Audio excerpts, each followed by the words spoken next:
church, you know that the church fills up from the back. And there's a lot of pushing and shoving for the rear seats. Maybe not the last row, but sort of typically, Episcopal churches fill up from the rear. But you know, nobody wants to try.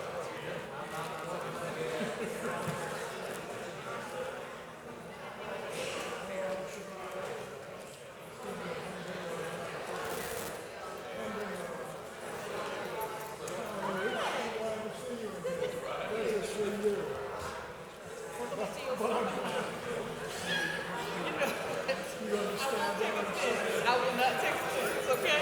A lot of this from here, I'm glad I don't. I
And as many of you might have expected, we are officially at capacity for this room, okay? So I think Chief Jenkins and his team are going to make sure we have an overflow space on the second floor. So if any of you have friends and family coming, you may want to strongly encourage them to go down to the second floor conference room where the meeting is being live streamed, or obviously they can watch it anywhere else online from the city website. I want to welcome everyone to your city hall. Madam Clerk, would you please give us a roll call? Sure. Good evening. Mr. Rickaman? Here. Mr. McDowell? Here. Mr. Duval? Here. Mr. Vine? Mr. Davis? Here. Mayor Benjamin? Here. Thank you. And we have a wonderful presentation later on from the students from Heathwood Hall Episcopal School. You guys mind leading us in the Pledge of Allegiance?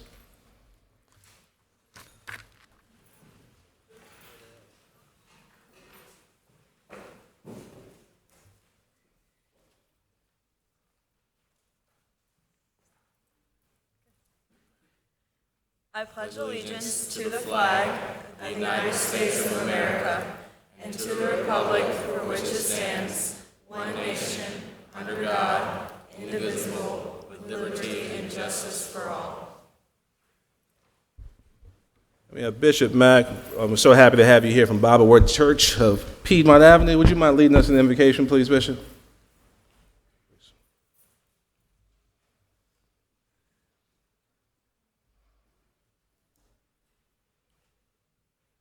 If you bow your heads with me. Father, we thank you for this day and for this wonderful gift of life that you've given us. Thank you for the leadership of our community.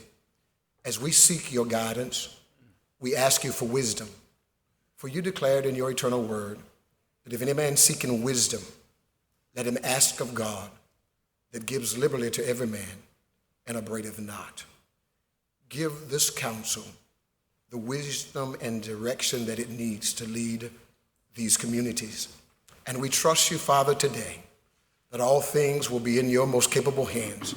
And we look to you for continual guidance and strength to grow communities, to grow individuals, to grow our schools, and to build a great residence and areas of growth for our community. In Christ's name we pray. Amen. Amen. Thank you, Bishop, and thank you to the students at Heathwood Hall. It's great to see all the young people, those families in the Dreher cluster, and the young people from Heathwood Hall. And we're going to have a great exercise in civics tonight for everyone to learn from. Is there a motion to adopt the agenda? So move. Is there a second? Second. Moving seconded. Move the previous question. Clerk call roll. Mr. Rickaman? Mr. McDowell? Yes. Mr. Duval? Mr. Vine? Mr. Davis? Here. Mayor Benjamin? Aye. All right. Madam City Manager. Yes, sir. Mr. Mayor, I would imagine the majority of public input will occur during the zoning public hearing, but I would ask for any additional public input related to any other agenda items. Seeing none, we would ask that council approve the minutes from April the 4th, 2017. Mr. Duval, I think we're going to hold the minutes.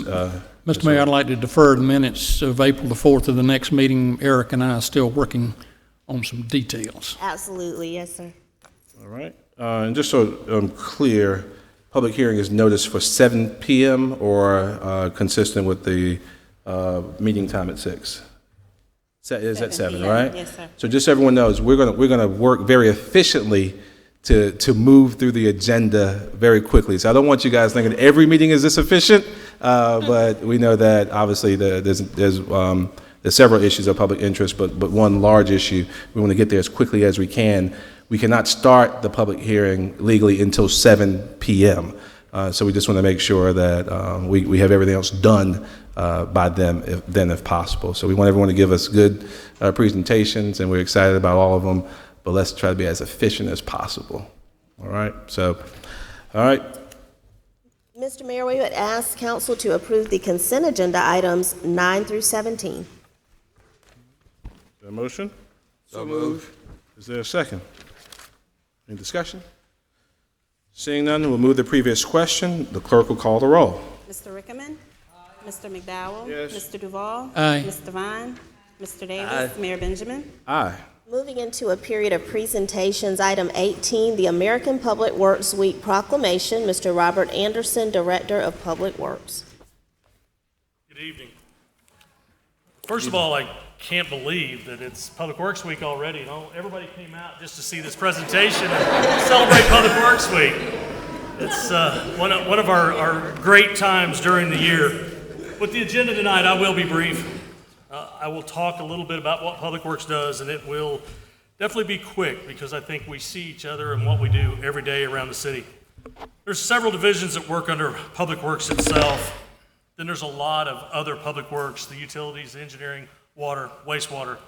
But as everybody drove here tonight, they was reached a lot by Public Works. We made sure that our traffic lights were functioning effectively, that our stop signs were hopefully functioning effectively if everybody observed the traffic laws. And that's the way you got here tonight, is downtown. We've got our animal division, animal services division, that's located out on Shop Road. We'd love for you to come out and adopt a cat or a dog or both. That is working towards a no-kill rate. And we've increased our no-kill rate that we are sustaining over 60% right now, which is ahead of where we thought we would be 2 years ago. The county's getting ready to pass some ordinances tonight that will actually help that. They're passing the TNR ordinance for the third reading. We've got our forestry and beautification division that makes sure that the streets are lined with trees and that we have a replanting schedule to make sure that we meet the futures of tomorrow and have a canopy that covers the city. And we also make sure that our gateways are planted, mowed, and make sure they're presentable for a lot of things that are going to go on in this town. I know Sarah and I talked today that the graduations are going to start next week, and we want to make sure that the area around where the graduations are is dressed up and looks real good for anybody that comes into town. We've got our CPAC, which is our Climate Protection Committee that works out of Public Works. Last week we had the pleasure, I think the mayor, Ms. Devine, was there, of doing a Star Communities workshop. The Star Communities will place us in line with the sustainability efforts that's going on around the United States. I was a little worried going in of where we were when we came out. We came out a solid 3. 5's a great number that's almost unachievable except by one city. But we think we can get a 4 with the group that came in. So we've got an intern in our office that's working on that. Street division is something that I'm probably spending more and more time on nowadays as we see the increased rainfall around the city. And it's not just during the rainfall that street division performs their work. It's during and then after. Of course, everybody knows that we have some flood-prone areas in the city, and we go out and barricade them, and the water goes down. It's what happens days later that nobody knows about. And that's when the sinkholes appear, and we get a lot of calls from citizens, and we spend a lot of time on the streets. Solid waste, I can't say enough about. I kind of grew up there. We've got an award-winning recycling program. Samantha, who's here tonight, also representing Public Works, spends a lot of time out with the streets, or out on the streets and with children. Last week, I went by American Recycles Day, and there was several hundred kids out there being that. I told you I'd be brief. The last one is about connecting us. Every year for the last 10 years, we've had an event at Public Works on a Saturday from 9 to 12 called Touch a Truck. This is when people within our Public Works realms, within the city, a few from outside the city, and all who's here are welcome to attend. This is when the kids get to come out, touch a fire truck, touch a police truck, watch a bucket truck, play with the paint machine, look at a garbage truck, look at a mower, and get to come out firsthand and see the equipment that we have at our place. Touch a Truck is this Saturday, May 20th, from 9 to 12. It's located at our Public Works facility on the corner of Colonial and Hardin.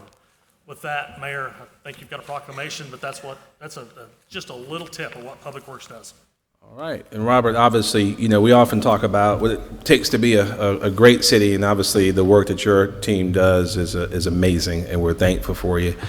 We speak in terms of public safety a lot, and I think you've heard us say it several times during some of our darkest hours in October of 2015. If your folks weren't the Class A people that we know them to be, I think we'd be dealing with a very different city right now. So I just want to say thank you, and happy to proclaim this Public Works Week.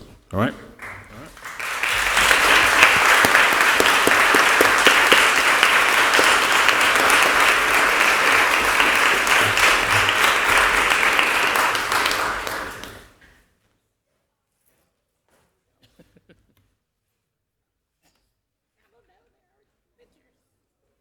Oh, yeah?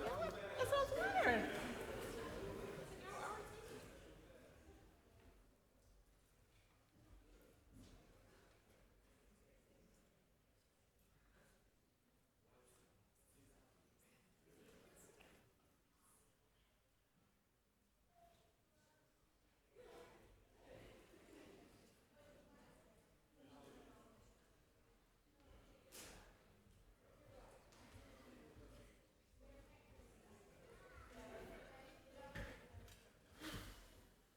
All right.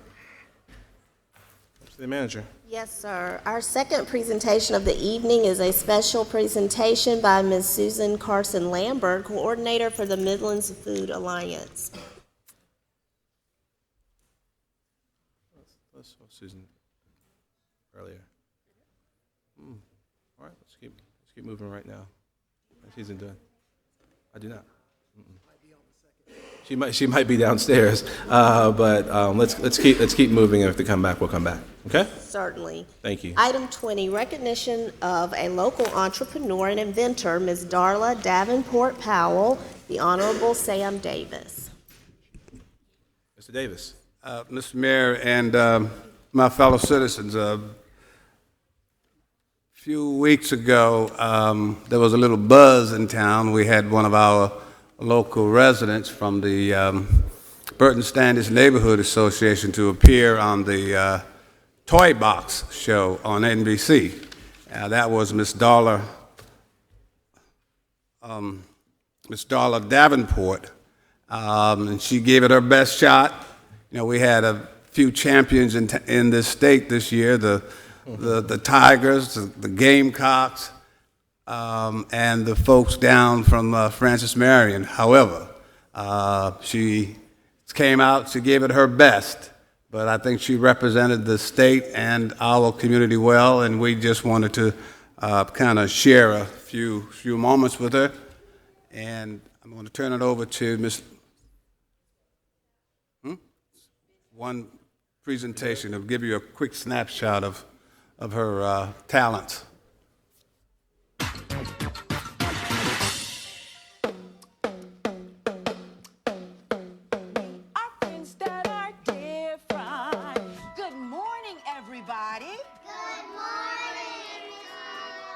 I've invented a multicultural doll collection that says it's cool to be different. This has been a 33-year journey. I've invested $350,000 in cash, blood, sweat, and tears. We've lost houses.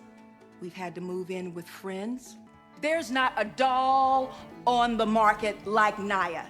She says 100 phrases. She speaks Spanish, Swahili, English, now Japanese and French. Naya is my daughter. My husband and I, we went looking for dolls that looked like our daughter, had a nose like Naya and natural hair like Naya, and we didn't find anything. So she sings. She also says, "Friends forever." How many phrases does she have? 100 phrases. If you put the drum in her hand, she speaks and she sings in Swahili. Okay. You put the maracas in her hand, she sings and speaks in Spanish. I love that. Naya also comes with the We Are Friends book. It tells the story of inclusion. So Naya comes with her own story. I love that you have a storybook because story is huge, and especially, from a Pixar perspective, it's all about story. I see the book, Here Comes Naya. It tells you all about her. It tells you about her. The Naya doll is really, really cute, and I really like the outfits that she put on them and the little accessories.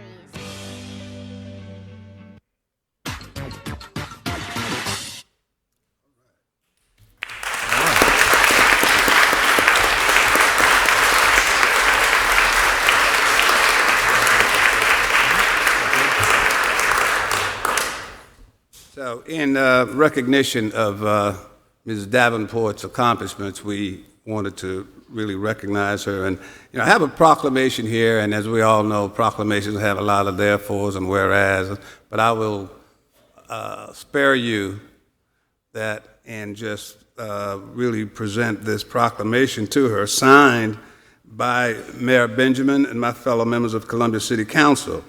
And we, on this day, proclaim May 16th as Darla Davenport Power Day in the great city of Columbia, and we urge our fellow citizens to recognize and participate in this observation.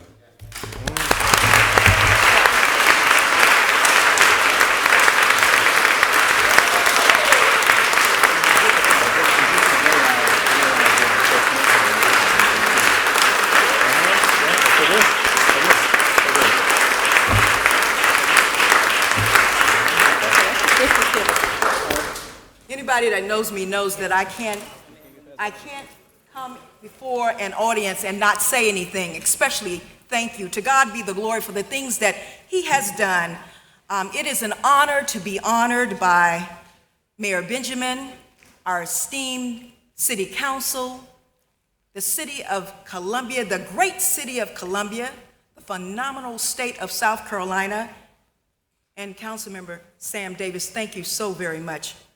I stand here, the proud daughter of the late William E. Davenport and Dorothy Davenport, and grew up in the wonderful Standish Acres, Burton Heights community where everybody belonged to everybody, a true village that shared and cared.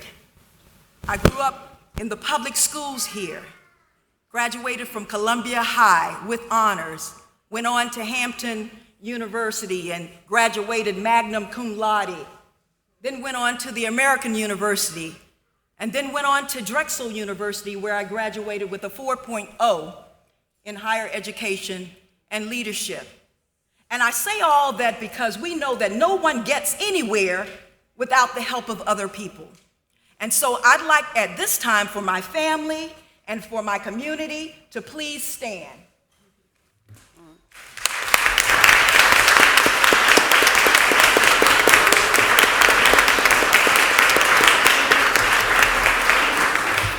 And one last thing, I just want you to know that Naya and Naya's friends hopefully represents our world.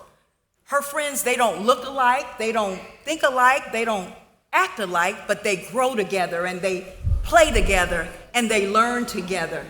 And we've just launched our crowdfunding campaign yesterday on Indiegogo, where we're going to bring these dolls to the homes of children. So again, I thank you, Mayor Benjamin.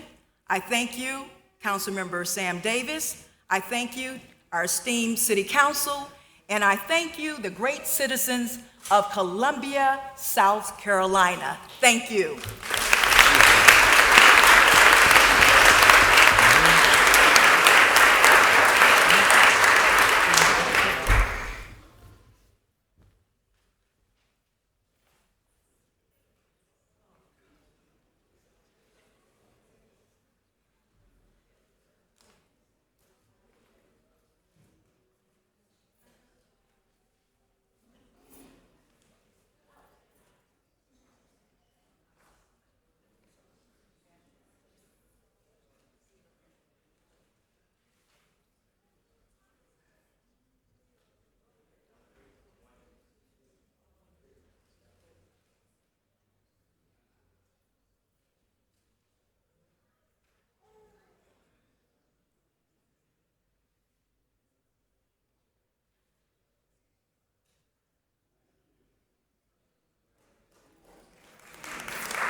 I want to thank Ms. Davenport Powell. In addition to her entrepreneurial activity, since she's come home, she's been involved in every single thing we do, not just in Burton Heights, Standish Acres, and Booker Washington Heights, but North Columbia, East Central Columbia.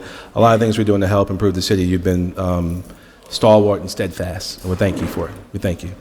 All right. Benjamin, at this time, I believe we do have a special presentation. Ms. Susan Carson Lambert, the coordinator for the Midlands Food Alliance. Hi, good evening. So I'm not Susan Carson. We know. But my name's Carrie Draper, and I'm Susan's boss for the Midlands Food Alliance. I'm also the chairperson of the state's Food Policy Council. And at this time, I'd like to call Lauren Harper up here, please.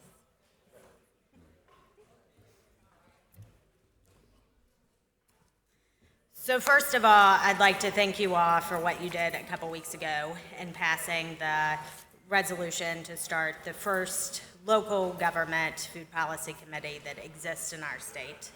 That I hope you know is a big deal and will bring with it a lot of important progress for our city and has already resulted in other municipalities reaching out to our state's Food Policy Council, to Midlands Food Alliance, which is our regional food policy council, of how they can follow suit and do the same.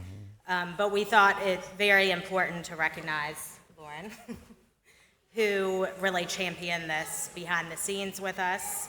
And I don't know if you all know that Lauren also was recognized last Friday during Columbia Women's Day, which I was also recognized, I would like to say, during that day for food access work.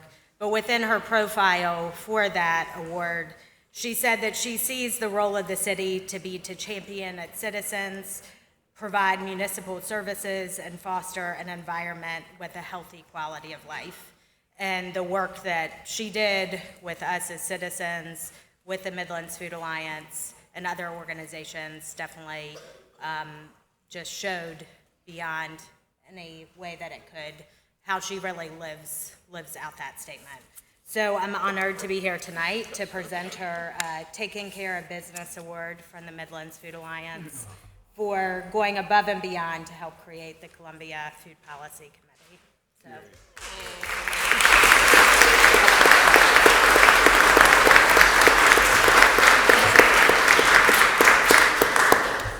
Thank you, and I want to say thank you. And Lauren's done a fantastic job on this issue. This Food Policy Committee is a huge step in the right direction to help us just review our local food systems and really just make sure that we're doing everything we can to provide food security to all of our citizens, our seniors, our children, and everyone else. So this is a big move in the right direction, and I think we're proud that this council moved forward unanimously on that issue. And thank you for your work. Give Susan our regards, and thank you, Lauren, for your leadership. All right, thank you. All right.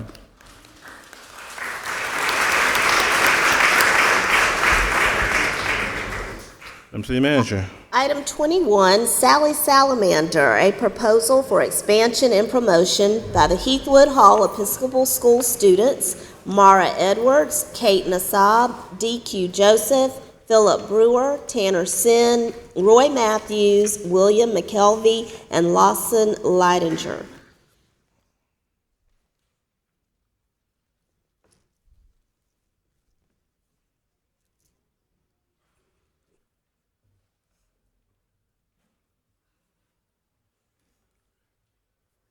Howdy, folks. I'm Roy Matthews. I'm part of the 2017 Heathwood Hall State and Local Government class, and we're here to talk about a proposal for expansion for the Sally Salamander project. Before you is a list of original sites that were a product of the original project in 2009 from the Leadership Columbia class, and we're looking to expand on that a little more and make downtown more vibrant. These are some of the groups we met with when considering new groups, the new spots, and their input really helped us create a good list. You mind if I turn back just a second? Some of you may be familiar with the Sally Salamander project that was introduced by Leadership Columbia, gosh, how many years ago, guys? It's been probably before most of you were in school, but several years ago. But it's a downtown, almost a wayfinding project in which if you ever walk in downtown, you see one of these really odd salamanders on the side of a building. It's recognizing historic sites or sites of interest around the city. Heathwood Hall has been very involved in using the city as a classroom project, and volunteered their time to work on a project that might help change the city, attract people to the urban core, learn more about their city. And these young people stepped up and put together what I think is a high-level consulting type of presentation that shows how we can use Sally Salamander, our state's, I guess, official reptile or amphibian. I'm not sure. Amphibian? Okay, there's some science teachers in the room who are going to correct me. So I want to make sure I was right. Our state's amphibian, and in ways in which we could work together to expand it. So I just want to lay the foundation for some folks who are saying, who is Sally? And Why is her last name Salamander? But thank you. Thank you, Please. sir. These are the list of potential new salamander sites before we applied some specific criteria to them. And this was the first cut, walkability. We wanted to keep everything concrete and really centered around downtown. So for these spots were eliminated just for the distance from downtown.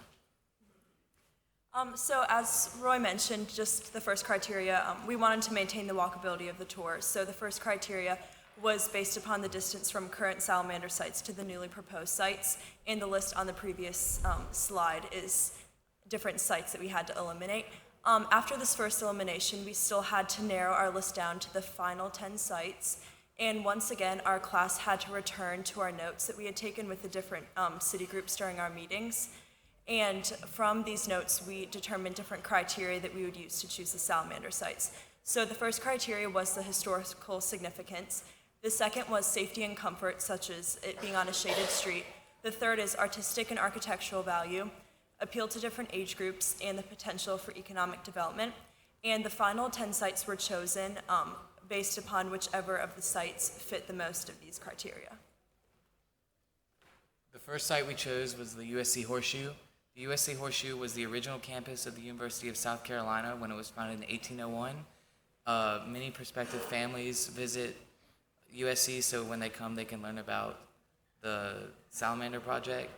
And it was also built by, the library was also built by Robert Mills, who was the nation's first federal architect. The next site we chose were the Hanging Drums. Hanging Drums are a public piece of art. They're also interactive, which would immediately draw the attention of little children while they're on the tour. Next site we chose was Lincoln Street Tunnel. Lincoln Street Tunnel is over 100 years old and was part of the Seaboard Airline Railway. It's currently undergoing a beautification project by the 2017 Leadership Columbia Group. Next up we have Trinity Cathedral. Trinity Cathedral is one of the first churches established during the time of early Carolina settlement, and it's modeled after York Minster Cathedral in England, which, so it's one of the few examples of ecclesiastical Gothic revival architecture. And next we have the Sheraton. Originally the Palmetto Building, the Sheraton was built in 1913 and was added to the National Register of Historic Places in 1980. And as a Sally Salamander site, the people visiting the hotel will be able to learn about the lesser known sites along the tour. So the economic development is promising. And then next we have Mass General Store. The building that Mass General Store is in now was revitalized in 2008 to better accommodate them. And while it's gone through many projects to make it up to date, the main structure and architecture remains the same. And the Mice on Main location in Greenville has a great success with the promotion of the Mice on Main merchandise, and we hope to emulate that success in Columbia. So next we have the Oak Table restaurant. And Oak Table uses only locally and seasonally grown ingredients, which supports the farming industry of South Carolina. And additionally, many professionals frequent Oak Table for business meetings, which would not only bring more attention to the Sally Salamander tour as a whole, but it could also enhance economic development of the other spots. Next is the Villa Tronco restaurant. And Villa Tronco is actually the last old-time fire station, which was constructed in the frame, the shell of Villa Tronco it was constructed in 1866 when William Byrd Stanley was the president of the fire company, and he was also a mayor of Columbia. Today, 1213 Blanding Street is one of the oldest Italian restaurants, Villa Tronco, and it is, okay, go ahead. Next is the Sweet Cream Company, and Sweet Cream was created by a couple who moved to Columbia from Philadelphia, Pennsylvania, and they opened Sweet Cream here because they saw artistic potential on Main Street, and they use only locally grown ingredients, and they ship their ice cream to anywhere in the United States. All right, so next we have the Gong, which is a structure that's located in the Vista. It was created by two local artists who dedicated it to Marvin Chernoff, who was a public relations mastermind, and they dedicated it to him because they said that he had a smaller version of the gong in his office that he used to signify the end of something and the need to move on. and this is going to attract parents as well as kids because the kids are going to be interested in the musical capabilities of the gong. So unfortunately, the project hasn't been dealt with since 2009, so we're going to need to continue that. So Carolina Bronze has been hired to actually make new salamanders and the new plaques that go along with them.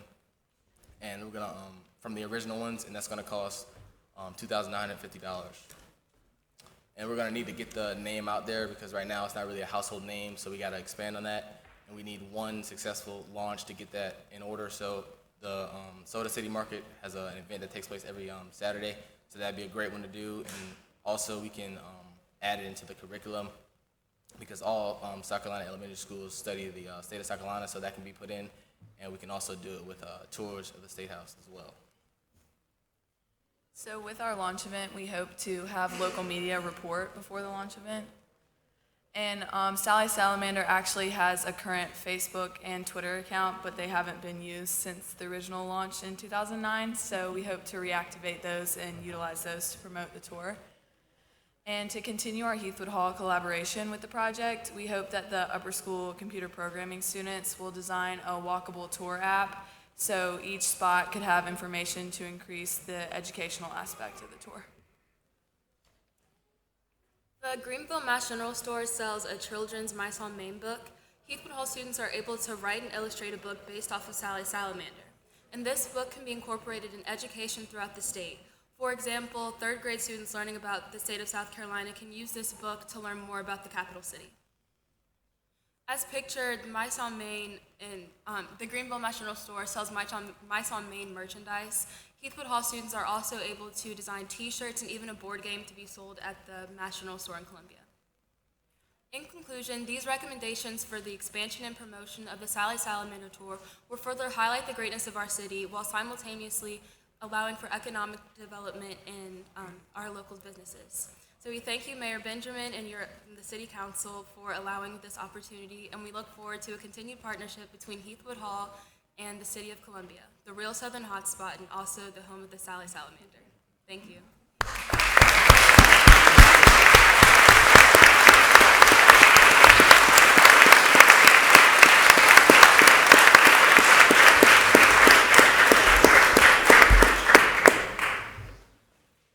And I want to thank your fantastic teachers and administrators who decided to yield the entire floor to the students today. I had a chance to visit just a few weeks ago and receive this presentation, and I will tell you that I asked for one thing and got so much more. And I will say as well, it's wonderful to see young people stand up and present with the poise and leadership. So thank you all, and we're looking forward to this partnership. It's going to be exciting. It's going to be exciting. So thank you so much.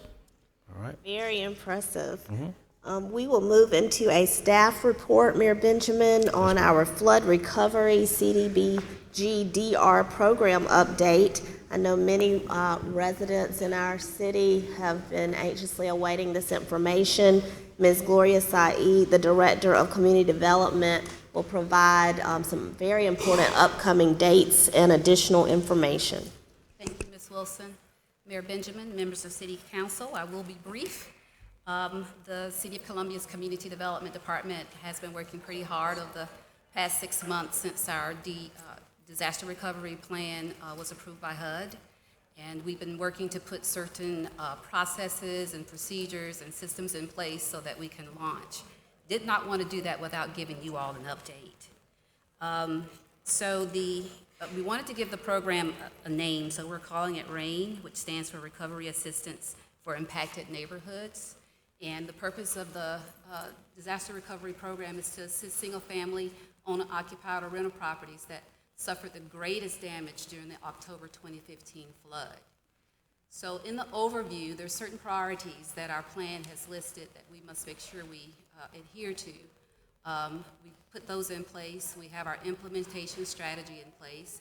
We've already discussed the eligibility and launch and timeline for the program. So our priorities are to assist the low to moderate income households, those most vulnerable, seniors age 62 or older, disabled or veterans, female heads of household. So they will receive priorities according to the federal regulations of the disaster recovery funds. Our implementation strategy considerations for council and for the public as a whole is that this is a 6-year program. So we know that people have been waiting. It's been 18 months since the flood, and so, dealing with some situations at home where they're, still have repairs that are needed, mold, maybe they're not even in their houses anymore. So we're taking that into consideration, but we do know that we need to be empathetic, but yet we won't get it all done overnight. It is a 6-year program. And in order to be eligible, you do have to you have to have registered with FEMA, and we do have that list. Our approach, again, is to manage the public expectations through targeted outreach, and we'll tell you a little bit about how we plan to do that. Again, we want to address the greatest damage and the most vulnerable populations first. The eligibility overall, the program requirement states that 70% of the total allocation must benefit households that are 80% or less of the area median income. Also, they must be registered through FEMA, and the damage on the home must be related to the flood, directly related to the flood. The house must be located in the incorporated city limits of Columbia, and it needs to be owner-occupied primary residence at the time of the flood.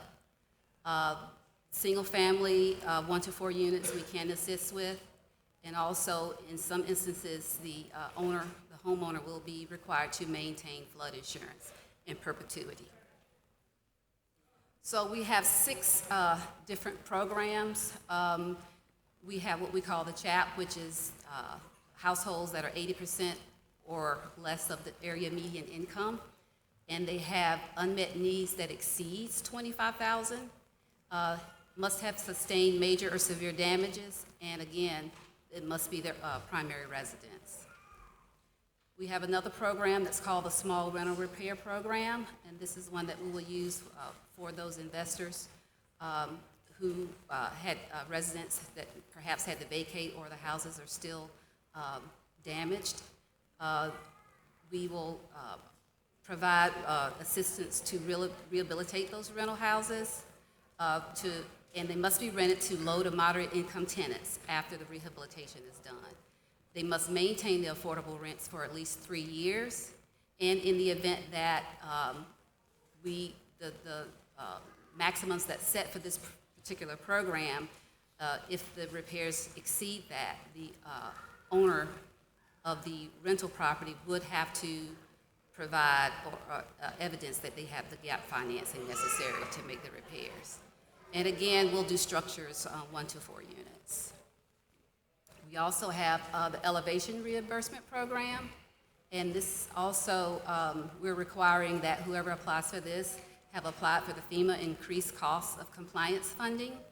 And the other requirements is that it's a single family structure, and the elevation required by the floodplain ordinance is at least 50% complete prior to reimbursement, and then any elevation started after 1 year, after the 1 year anniversary, must halt until we can do the environmental clearance. We also have a small business disaster recovery program as well that will be specifically for those businesses who suffered losses, and they still have those and they were not covered by insurance.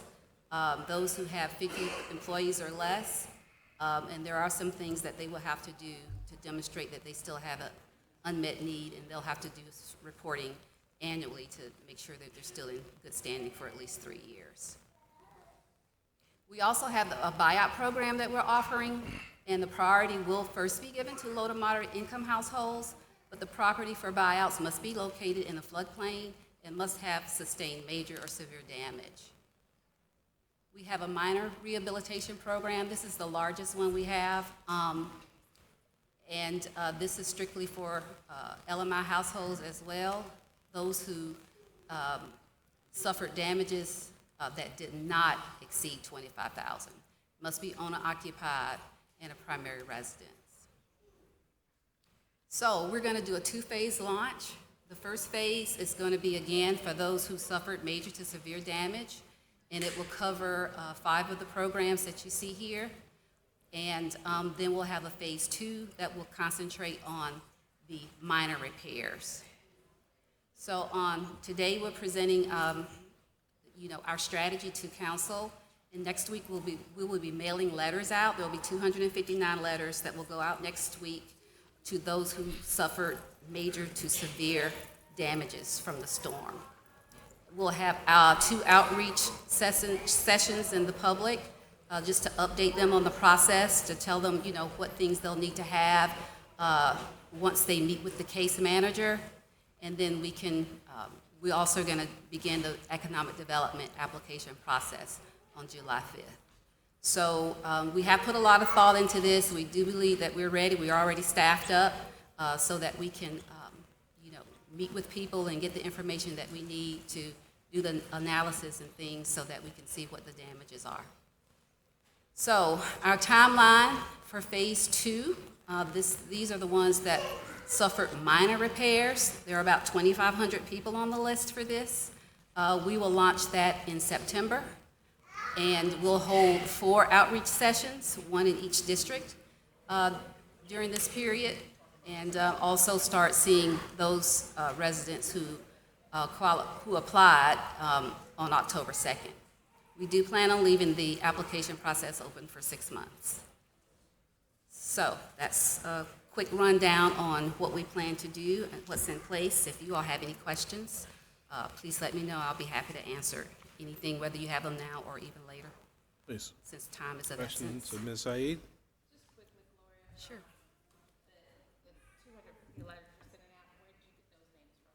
From the FEMA list. There's a FEMA data list that tells us who reported or shown to have severe or major damage. So all the names that we're actually going to mail out letters to everybody that's on the list, 259 for the first phase. We want to do those first because they're the ones who obviously have the greatest damage. And some of those might not be in their homes anymore. How do we know that where we're mailing them to is where they're staying? That's a good question. What we're hoping is that the word will get out. We believe that it will. Or maybe there's some forwarding addresses. I know it's been 18 months, so I don't know if that's been kept update or not. But we'll do our best to find the most recent data in terms of where people are located.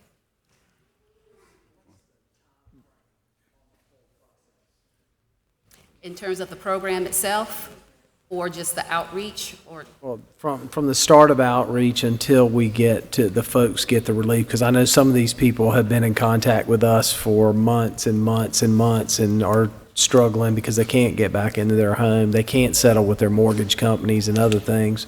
What do you see the outcome? I know Matthew came in between and that pushed a lot of these dates back, but how do you see this process so that we can relay that to the folks who have a severe case and try to get them some type of timeline? That's a good question. Out of the 259 letters that we'll send out, we don't know how many that are going to respond, how many still have a need, because there have been some voluntary organizations in the area that have made some repairs. There are a lot of steps that we must take to get to the point where we're ready to actually do the repairs to a house. We're thinking even that process, once people become eligible, may take probably about 3 months to get that started. So the 259 letters that were sent out, those persons represent persons who are FEMA registered. Correct. Gloria, you probably want to emphasize the income. I know you mentioned that, but the income verification has to occur. All of these are, federal guidelines because of federal dollars, and we're going to work as quickly as we possibly can, but some of the requirements are certainly requirements above and beyond the City of Columbia or Richland County or any of the entities administering these funds. Sure. There are requirements. We do have to verify household size, total household income for anybody that's 18 years of age or older. So we will have to document that. But we are trying to make the process as easy as possible, but I can't emphasize enough that it is a process. And we will be asking for documentation that's required in order for us to be able to fund the repairs on these houses. Thank you. And Gloria, with the different programs, I know one, you said this is the largest one, but is there a dollar amount in each pot? There is. It's because there's 6 programs, like for example, for CHAP, the very first one that I went over, for only for AMI, the low in 80% or below income families, there's over $3 million in that program. The largest one with 2,500 letters that we'll send out, it's over $6 million in that program. So it varies depending on the type of program it is and the damages that were reported. Thank you. All right. Any other questions for Ms. Said?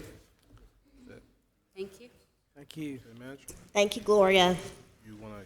Mayor Benjamin, we have an ordinance first reading that requires a public hearing, item 23, ordinance number 2017-008, authorizing the granting of property tax credits to Smoky Properties LLC for Richland County, TMS number as outlined pursuant to the South Carolina Abandoned Buildings Revitalization Act, Title 12, Chapter 67. So move. Yes. Would you open that up for us, Mayor Benjamin? Thank Is anyone you. here to speak in favor of or against this item? Is there a motion? So moved. Is there a second? Second. Move the previous question. Clerk, call the roll. Mr. Rickman? Aye. Mr. McDowell? Yes. Mr. Duval? Aye. Mr. Vine? Aye. Mr. Davis? Aye. Mayor Benjamin? Aye. Item 24, ordinance first reading, ordinance number 2017-042, authorizing the city manager to execute an agreement for sale, deed, and any other documents necessary to consummate the transfer of approximately .38 acres known as 611 Blanding Street and 615 Blanding Is there a Street. motion? So move. Is there a second? Moving second. Any discussion? We'll move the previous question. Clerk, call the roll. Mr. Rickman? Aye. Mr. McDowell? Yes. Mr. Duval? Aye. Mr. Vine? Aye. Mr. Davis? Aye. Mayor Benjamin? Aye.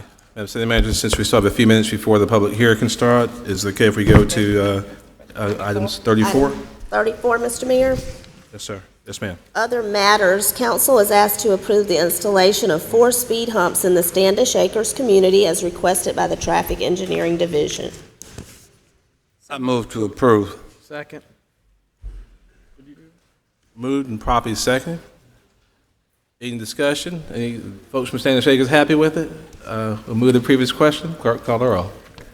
Mr. Rickman? Aye. Mr. McDowell? Yes. Mr. Duval? Aye. Mr. Vine? Aye. Mr. Davis? Aye. Mayor Benjamin? Aye. Moving into a period of appointments, council is asked to approve an appointment to the Spirit Communications Park Board of Advisors. All right. I just wanted the list. Do you have the list for these 2 appointments? I don't, I did, but. I do.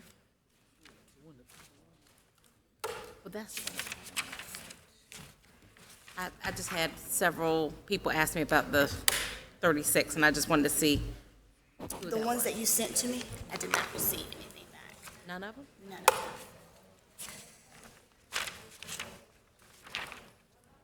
You remember the names? They're all from District 3. So far? Yeah. Just about. Except with exception of one. All right, who we have for item 35? Ms. Belton. Let's see. Is that quiet zone? No. For Spirit Communications, the board members are recommending William Thrift to that seat. Would you So move, Will Thrift. Second. Second, the appointment of Will Thrift. Point of order. Mr. McDowell. I didn't hear the name. William Thrift. Thrift. Okay. The previous question, clerk call the roll. Mr. Rickman? Aye. Mr. McDowell? Yes. Mr. Duval? Aye. Mr. Vine? Aye. Mr. Davis? Aye. Mayor Benjamin? Aye. The next item is for the Quiet Zone Advisory Committee. Council is asked to approve 3 individuals, and Councilman Davis, you do have an appointee. Yeah, I'd like to appoint Ms. Barbara Smith. to the quiet zone. Can I ask, 1, 2, 3, 4, 5, 6, 7, 8. Looks like we've got 8 appointees already, and they're all from District 3? Mm-hmm. Okay. I've got several. I'm just, when we approved it, there were several, we capped at the number of, 11 is the total amount for this particular board, and at the last council. so there's we had- three appointments left? With Councilman Davis Okay. and appointee. So now we have 2 that we need to. Were they in Does anybody classes, know? Tamika? Huh? The other 8 appointees are from one district? All of them are from one district. And I know that's where I think this kind of, Unrepresented district. What was that? Mo's district. well, the reason I was asking, I threw it out to people in my community, and there were several who indicated they would be interested.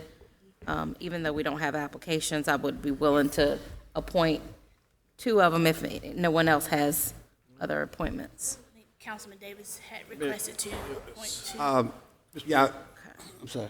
I want to see if Tamika. Well, I know one is Jim Prater.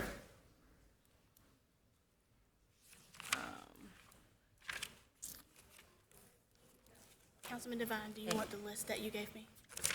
Yes, that would help. I was looking through my emails and I couldn't find the name. Yes, sir, Mr. McDowell? Mr. McDowell? Because we want the quiet zone representatives to be an inclusive group of persons that might represent all of the general area. With that in mind, I would simply ask that we defer that until we are able to at least make it an inclusive group. Sure. Jim is one. It's District 1. Jim's in District let one. me. What was I'm that? sorry. He's in Jim District Prater is District 1. Okay. How many other vacancies do we And have? Sam had one. And then we can hold the last one, and then you could find someone. Barbara Smith is Burton Standish Acres. In fact, she lives about 1 block from the railroad tracks. I think she's a very good candidate. And the other lady, For this I'm- particular, We that's can the only expand. one. We have the prerogative to expand the committee as well. For some of you who may have not followed this issue regarding quiet zones and trains, all of you, of course, deal with trains in one way or another. We've had a significant number of applications, early applications from District 3, where there's a significant confluence of rail lines there. We recognize this is a citywide issue. We want to make sure we have people from all across the city represented on the committee. So, With that in mind, I'd like to renew my motion to defer it until we're ready. Sure. What we're going to have to do is if we have additional interest, and I want to encourage all of us to aggressively solicit interest, because I think we have almost every representative from District 3 right now. We need folks from each of the other 3 districts. We need them by our next meeting. And if we don't have them by our next meeting, we're going to have to move forward because we've got to get the committee meeting, and it's important. Ms. Belton. Councilman Davis and Devine, you two can actually go ahead and appoint without the application because we've already advertised twice. So we can do it like we've done before. You just nominate somebody and we can go forward. Ms. McDowell has a motion on the floor before the trained parliamentarian reminds me of his motion. Ask Ed, we have as the mayor said, we have the prerogative to expand the committee if we like, but we can hold that one appointment right now so you feel comfortable, but I want to reserve the right to expand the committee because I do know, I think the other gentleman, Mr. Dubar, had a strong interest, and I want to. So Mr. McDowell's agreed to withdraw his motion, and you make your motion because it's 6:59. We're going to start in Move Jim Prater, 60 seconds. and Sam has. What's the number now? What's the You total? have 1 appointee left. Yeah, what now? 1 appointee left. Mr. Frank Houston. All right, Mr. Jim Prater, Mr. Frank Houston, and Ms. Barbara Smith. Ms. Barbara Smith. Move the appointment of those 3, and I believe they represent districts 1 and 3. We still need, if there's some interest in District 4. I'm sorry, 1, 2, and we still need some folks from District 4. Is there a second? Second. Move the previous question. Clerk, call the roll. Mr. Rickman? Aye. Mr. McDowell? Yes. Mr. Duval? Aye. Mr. Vine? Aye. Mr. Aye. Davis? Mayor Benjamin? Aye. Ms. Belton, would you go back and take a look at the committee and give us some recommendations if we did want to expand it to a number that's still reasonable and manageable, some direction on, and we have to be very targeted in what additional folks we add, so we have still have some geographical diversity. All right? All right, 7 p.m. Yes, All right, sir. thank you. I'm going to call this zoning public hearing to order. And We would ask Ms. Hampton to come forward to begin the zoning public hearing, Mr. Mayor. I know there are a few items, Mayor Benjamin, on the front end that you may want to. well, I've been given the okay by our director of planning and our legal counsel that we can take all the other items up as a group. I'm going to take a little bit of time within which to do it, because there are some folks, I understand that the spillover room downstairs is also at capacity. So if there's someone who is downstairs or within the sound of my voice in this building who wishes to be heard on any of the other items 25 through 32, then I would encourage you to hasten your arrival into the chamber. And Chief Jenkins, I would beg you to let them in, please, if they do show up. All right? Yes, and Mayor, remember, we do have some Wood Creek Farms Sure. items here as Which ones well. are those? That would be 25 through 28. 26? 25 through 28. Okay, so let's go ahead and do 25, 25, 26, 27, and 28. Yes, sir. All right, so let's do 29. Yeah, let's do 29, 30, 31, and 32. If there's anyone here to speak on those issues, 1115 Shop Road, 30 National Guard Road, 6825 Pennington Road, and Willow Street, formerly Pine Street. Any of those issues, is anyone here to speak in favor of or against those issues? Seeing none, is there a motion? So move. Second. All right, moving second, any discussion? We'll move to the previous question. Clerk, call the roll. You can take Mr. the rest. Rickman? Aye. Mr. McDowell? Yes. Mr. Duval? Aye. Mr. Vine? Aye. Mr. Davis? Aye. Mayor Benjamin? Thank you. Okay, we can go back to number 25, 26, 27, and 28. Those are annexations with comprehensive plan map amendments for, Krista, you want to do the addresses for me? They're all Wood Creek Farms? Certainly, yeah, we've got 2.49 acres at Wood Creek Farms Road.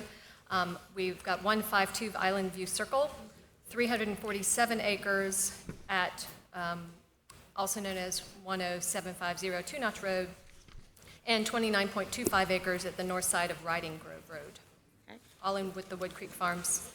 Is there anyone here to speak for or against any of those? Seeing none, is there a motion? There's a motion by Reverend McDowell. Is there a second? Second. If the clerk will read the roll. Mr. Rickman? Aye. Mr. McDowell? Yes. Mr. Duval? Aye. Mr. Vine? Aye. Mr. Davis? Aye. Thank you.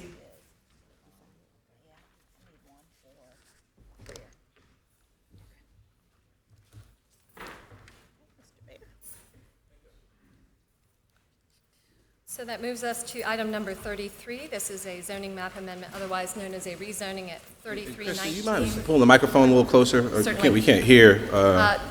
That moves us to a zoning map amendment, 3319 Millwood Avenue. This is a request to rezone the parcel from PUDC to RS2. Give you a little bit of background on this. We were approached by Richland School District 1 with a desire to expand the athletic facilities at the Dreher campus. The property is zoned PUD. In order to facilitate that, a rezoning was necessary. This PUD is a single-use PUD. In 2010, the Supreme Court clarified for local governments, many local governments were using PUDs in methods other than mixed-use PUDs. In 2010, there was a case before the Supreme Court that clarified that PUDs are to be mixed-use, commercial and residential. In order to get the athletic fields incorporated into the development, a rezoning would be required, as minor or major amendments are not permitted to this PUD, as it is now deemed improper by that Supreme Court decision. The first request was for a rezoning to C1. That is a commercial zoning that would allow a school outright. Staff recommended against that proposal. That was withdrawn by the school district. They have returned with a request to zone the property RS2, that is single-family residential, which is consistent with our land use plan. It has proceeded to the Planning Commission. They have recommended denial of the request as well. If the rezoning does occur, it is not yet approved that the school can expand. Schools are special exceptions in a single-family residential zoning district. In order for the athletic facilities to be expanded, a special exception would have to be granted by the Board of Zoning Appeals. So that is a nutshell of why we are going from a PUD to RS2. Happy to answer any questions. Mr. Duval. Krista, I think it needs to be clarified that the question before the council does not change anything on RS2. Does not, if we grant RS2, it does not grant permission for any facilities. It would then go to the Board of Zoning Appeal. That's correct. As a special exception. That's correct. Ms. Devine? Mr. Mayor, I just, for the record, wanted to say that I'm conflicted out of a vote on this, and so I've already signed my conflict of interest form, and I've handed it to you. However, based on what our attorney said, that we decided even when we have conflicts, we will stay in the room. So I will stay here and listen to arguments, especially because considering, depending on how this goes, there might be some other issues that come in front of this council that I would need to at least know the information on. So I will listen to everyone, but I will not be voting. All right. Any other questions for Ms. Hampton? Well, seeing, I want to thank everyone for being here this evening. It's refreshing. I also look out and see some of these smiling faces too. This is a public hearing, and as you well know, the purpose of a public hearing is just to obtain public comment or public testimony. That's all we're asking for tonight. I would say that this is a rare issue. You have broken, certainly, if not a world record, a Columbia record. I've gotten more emails and snail mail on this issue than any other issue for the last 7 years. And I will tell you that it's been refreshing to hear the good public dialogue and debate and the arguments articulated by both our longtime residents and also by so many of our young people, so many of our young leaders. It's been great.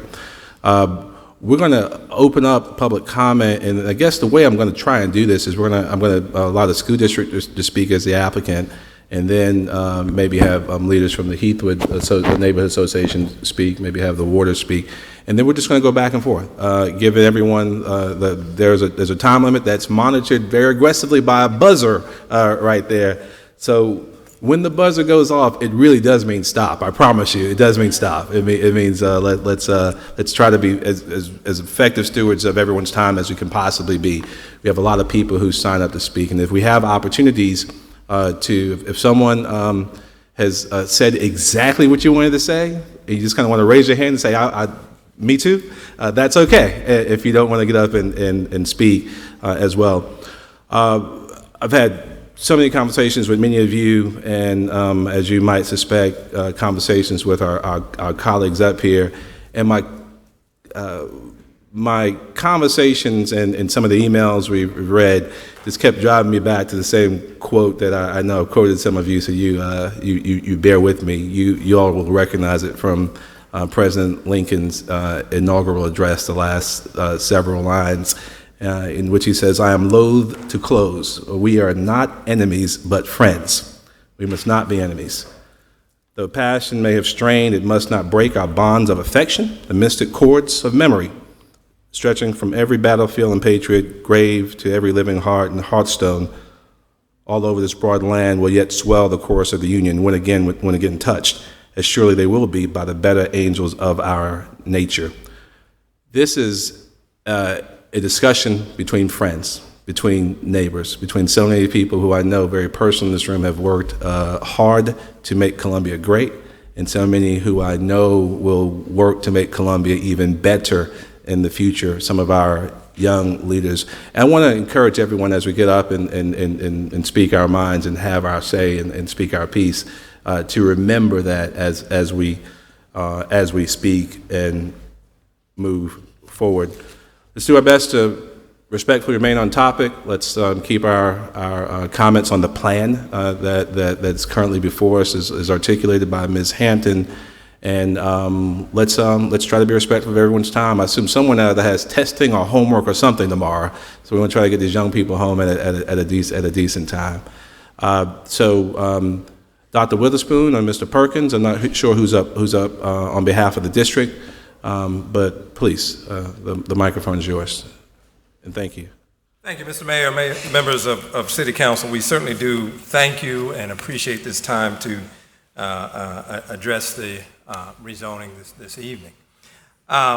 Just to go back, the Board of Commissioners had embarked in 2014 looking at our athletic fields and stadiums across Richland 1 in terms of what could be done to improve those fields, its use, the continued growth in our athletic teams across the district. And we certainly, as you have stated, Mayor, we are very proud of the young people, certainly at Dreher, but also at all of our schools. So as we embarked upon that, we had to take a look at what that looked like in terms of stadiums, and there are two different issues, stadiums and then their fields that are at the individual sites. So we did take a look and embarked on a multi-year program of looking at how we could upgrade and provide additional opportunities for students. That work has already begun. We've made improvements to stadiums and to fields across the district, and now we're upon looking at what's happening at Dreher and the improvements in the fields that can take place there. Mr. Perkins, I'm going to yield to him to get to some of the particulars, but I would like the council to know that we have had multiple meetings, and as has been stated, ours is to work together in collaboration, both with the school community, our students, our parents, and the community as well. And in the spirit of collaboration and cooperation, we've had multiple meetings that we've looked at, of course, the plan that's before you this evening, but I would like you to know that cooperation and work continues, even through this meeting today, so that we can find common ground and we can move this project forward on behalf of the students that we are charged to serve. So with that, I would yield to Mr. Perkins to give some additional information. Thank you. Thank you. To the honorable members of City Council, to the city staff, and our community members, and the Dreher family, I would like to thank you for the opportunity to speak before you again on behalf of the district and our efforts to make improvements to the athletic fields at Dreher. Based on our understanding for the various options available to us, to make these changes, we must request a zoning from the PUDC to the new RS2 designation. As a district, we are looking to address three concerns with this project. First, we are looking to provide adequate athletic facilities that coincide with our academic goals. It It is understood that academics and athletics go hand in hand, and there exists a strong correlation between the two. By providing these fields, we hope to blend and improve this phenomenon for the overall experience of our children. Secondly, the district looks to provide facilities that are on the site and will not require the added coordination efforts for transportation and scheduling with other groups and organizations to better ensure the safety and success of our children. Finally, by placing a newly installed synthetic turf field at Dreher, we will provide a playing surface that will be safe. It will have the ability to stand up to continued use, and the retention system underneath the field will retard some of the stormwater runoff from the existing site. We have installed these fields in 2 other locations in the district, and 3 others are under construction now. And we have been pleased with their performance and the appearance. So please know that it is our desire to live in harmony with our neighbors, and to that end, we have made several compromises to our initial plan. We have reduced the number of seats, we have eliminated the sound systems, we have eliminated the press box. We've even included a fence at the south end of the field between the school and the wall along Adger to discourage anyone from parking on Adger in hopes of gaining access to the athletic field. We have simply asked to leave the lights in place with a requirement at 9 p.m. Maybe there are some additional things that we need to do to be more harmonious, but we are certainly willing to do just that. But we have had several community meetings and individual meetings to hear the voices of concern and attempts to find a solution that will satisfy the community and the athletic needs of the district. We all have differences of opinions on just about any and everything. And this project is no different. Tonight you hear concerns about the district building a stadium at Dreher. As a matter of understanding, this is not so. Our stadiums are designed to seat over 5,000 people. This field will seat less than 10 to 15% of that. Our stadiums are designed with over 100 bathroom fixtures. Again, only a fraction of that. Cut that, Erica. Yeah, not for the proponents. Yeah, please, go ahead. Our stadiums have press boxes, sound systems, and locker rooms, and this field does not. It's also been suggested that we renovate the stadium at Memorial and move the Dreher activities to that site.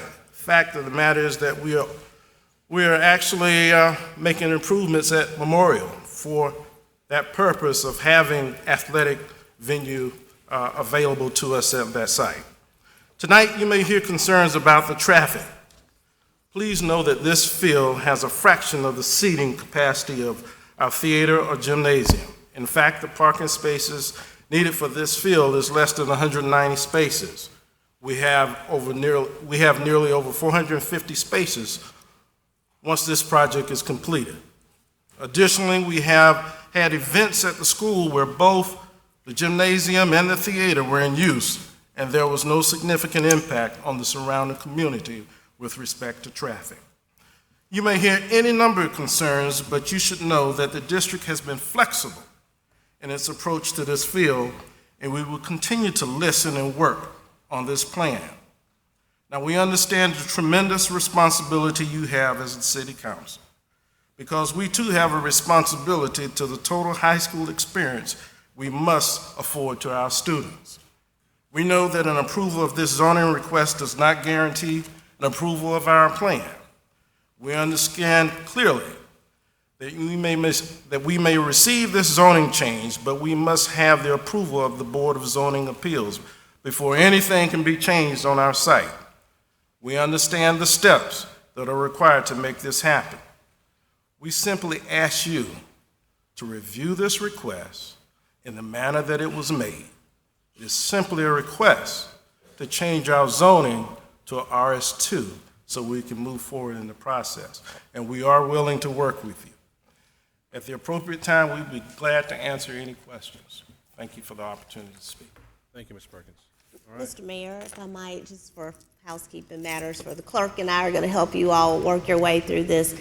My understanding is you want to have opening comments for the applicant, which was Mr. Perkins and Dr. Witherspoon, without time limitation, and then you're going to do that from another representation. For everyone from that point forward. And then you'll let us know when to do the time. Yes, everyone after the applicant, and want to make sure, and there's no designated, but I know I've spent a great deal of time receiving communications from the citizens in the Heathwood neighborhood, so I wanted to recognize Sam and Mayor Baskin. Orders, if you wanted to speak next, I appreciate your comment, and then we'll go back and forth. Thank you both. Thank you. Please. And now, again, I want to, urge everyone, this is a public hearing. This is our job to hear from you, okay? not engage in a back and forth. And while many of you have been living this, someone actually, probably in the room, sent us an email saying that she felt it was now her part-time job working on this issue alone. Remember that this is, for many of us, a de novo here, and this is the very first time that staff has presented to City Council on this issue. It's the very first time that most of our colleagues have seen the facts, just the facts, and heard directly from you, not in forms of written communication. So I would ask you to please understand that. Let me say this before you start too, Sam. Thank you very much. It's very difficult when you have two different points of view that are starkly different points of view, and no one's wrong. Wanting your child to have a high quality education with incredible extracurricular and co-curricular opportunities is a great thing that I think every person in this room would endorse. Wanting to have quiet and peaceable enjoyment of your home is also a wonderful thing that I think every person in this room would endorse. So let's make sure that as we move forward and talk about that, we remember the different points of view represented in the room, and let's govern ourselves accordingly. Thank you. Sam, please. Thank you, Mr. Mayor and Council, and thank you for the opportunity to speak. I am Sam Waters. I'm president or co-president of the Historic Heathwood Neighborhood Association. My wife, Mary, being the co-president as well. I appreciate Mr. Perkins' statement about what the district is trying to do. And I understand that the athletic interest of the schools is an important issue. I noticed today that Dreher High School was recognized nationally for its academics.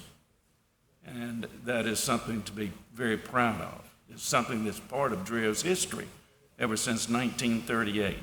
It's been a leader in education and in merit scholars all along. So we appreciate certainly Dreher's influence, the education that's been provided there, and the effort to try to improve facilities. But what is being suggested simply does not fit the area. As you heard Mr. Perkins say, already they're pulling back from a lot of different things because even they realize that this is a very tight land use issue.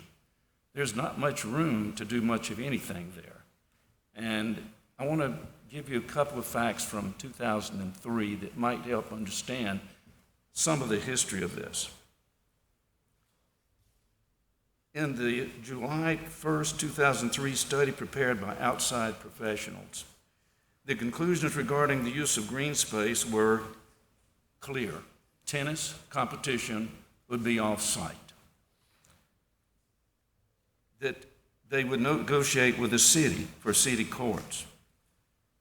Quote, the fields will be for physical education and practice only. Competition sports will be hosted on another site, end of quote. A suggestion was made to overlap fields, much as being suggested by the district now on this multi-use field proposal.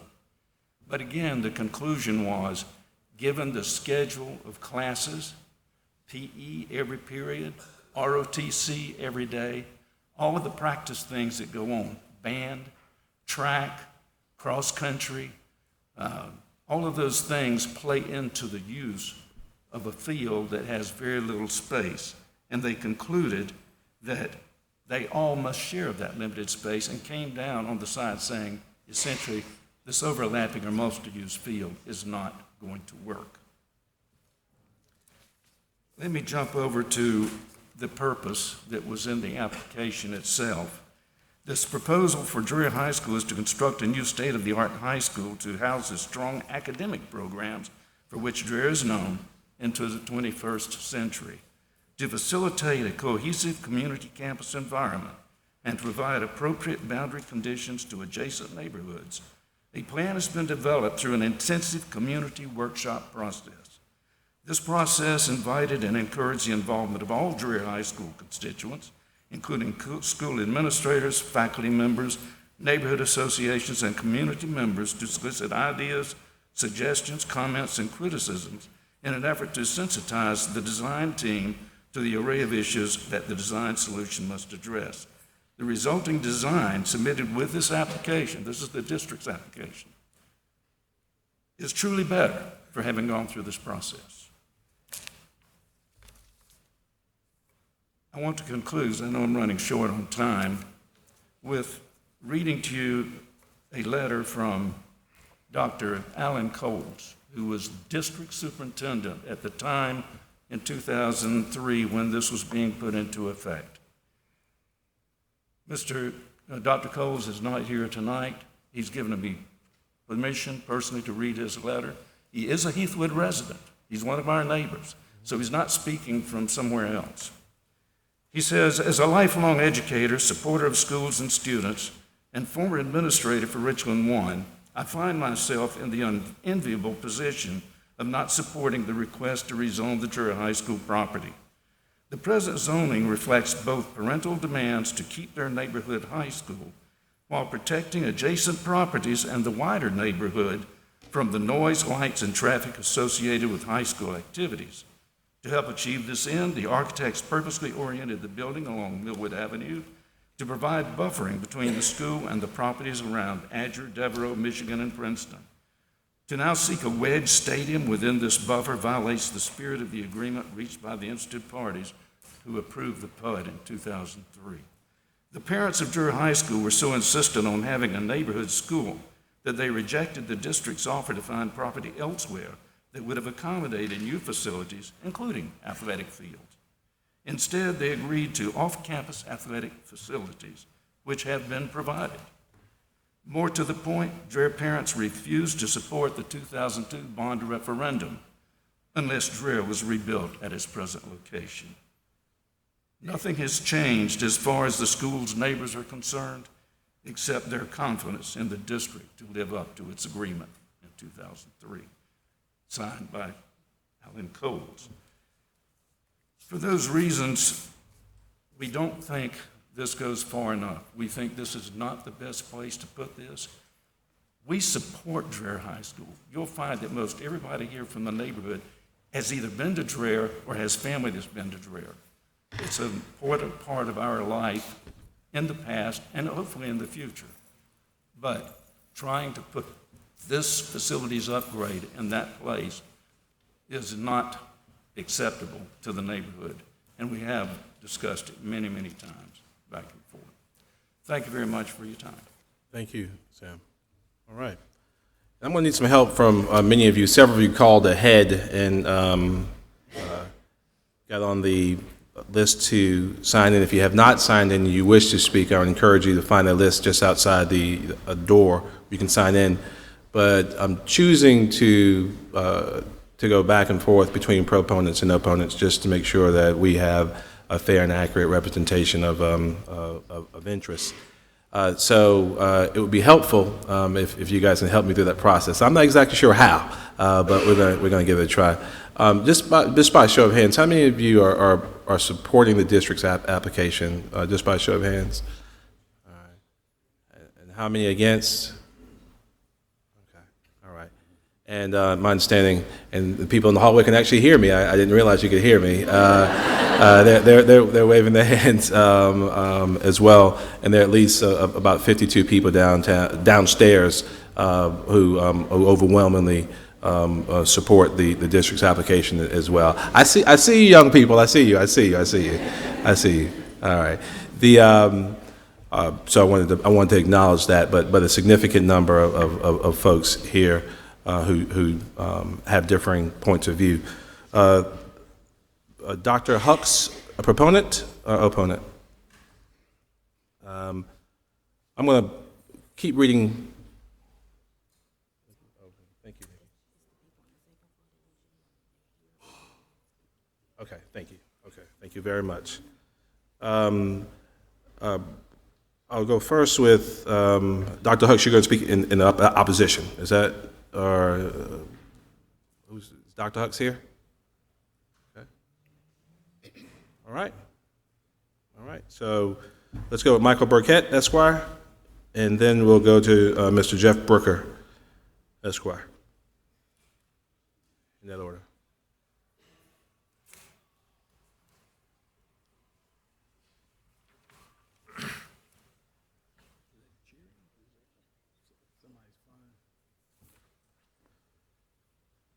Thank you. Good evening. My name is Michael Burkett, and I'm the president of the Dreher Athletic Booster Club. After I had my first jury trial, the supervising attorney over me told me that my closing argument was good, but it could have been better if I just boiled the case down to its skeletal parts. That lesson stayed with me, and I will attempt to do the same for all of you. Brevity is next to godliness. Yes, I will be mercifully brief. The issue before you is really boiled down to three things. It's the value of Dreher to the city, the fairness component, and the compromises that have been offered by the district. Without question, a city cannot survive without strong neighborhoods, and strong neighborhoods cannot be strong without strong schools. Dreher has been a beacon of light for the city, and it is used as a recruiting tool for businesses, the surrounding universities and colleges, and Fort Jackson. If Dreher cannot remain competitive with neighboring schools by what it can provide its students, then we allow that beacon of light to dim a little to the point where it may not shine at all. What then becomes of the school that the city relies upon? I don't think anyone in this room tonight can say that Dreher is not a valuable commodity to the city. And like most things that are valuable to us, it requires our attention, ongoing investment to maintain its value. With regard to fairness, I'm going to ask my good friend, help me out. Come over here. Our situation is unique. I think it's evident by the crowd here tonight. Dreher sits on the edge of a neighborhood, but the neighborhood is not zoned for Dreher. So the blue is the Dreher attendance zone, and Dreher sits right outside of its attendance zone. It sits in the AC Floor attendance zone, so there's never been a buy-in from the neighborhood for Dreher. Dreher simply occupies a corner. However, Dreher is the neighborhood school for everything you see in blue, everything from Shandon to the VA hospital, Rosewood to Atlas to Shop and Bluff Roads, and everything in between. It is the neighborhood school for all of these neighborhoods, so its success as a school is vital to the strength of these neighborhoods. Again, the situation is unique, but it is the situation we are faced with tonight, and it explains the lack of support. Tonight's question is about a Dreher project that will benefit the neighborhoods and kids that feed into it. And like it or not, this is where Dreher sits. It's been on the same corner since 1938, and it's not going anywhere.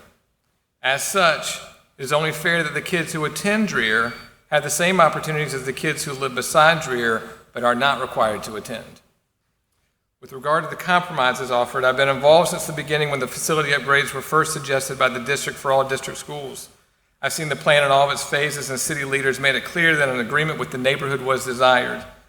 Today we have nothing on campus. The original proposal called for institutional zoning, 6 light poles, 900 seats, press box, and et cetera, as Mr. Perkins told you. Under the leadership of Dr. Witherspoon, Chairwoman Harris, and the other members of the school, of the Board of Commissioners, the district offered some good faith compromises. The seating was reduced, the press box was eliminated, the light poles were reduced to 4, and the sound system was eliminated.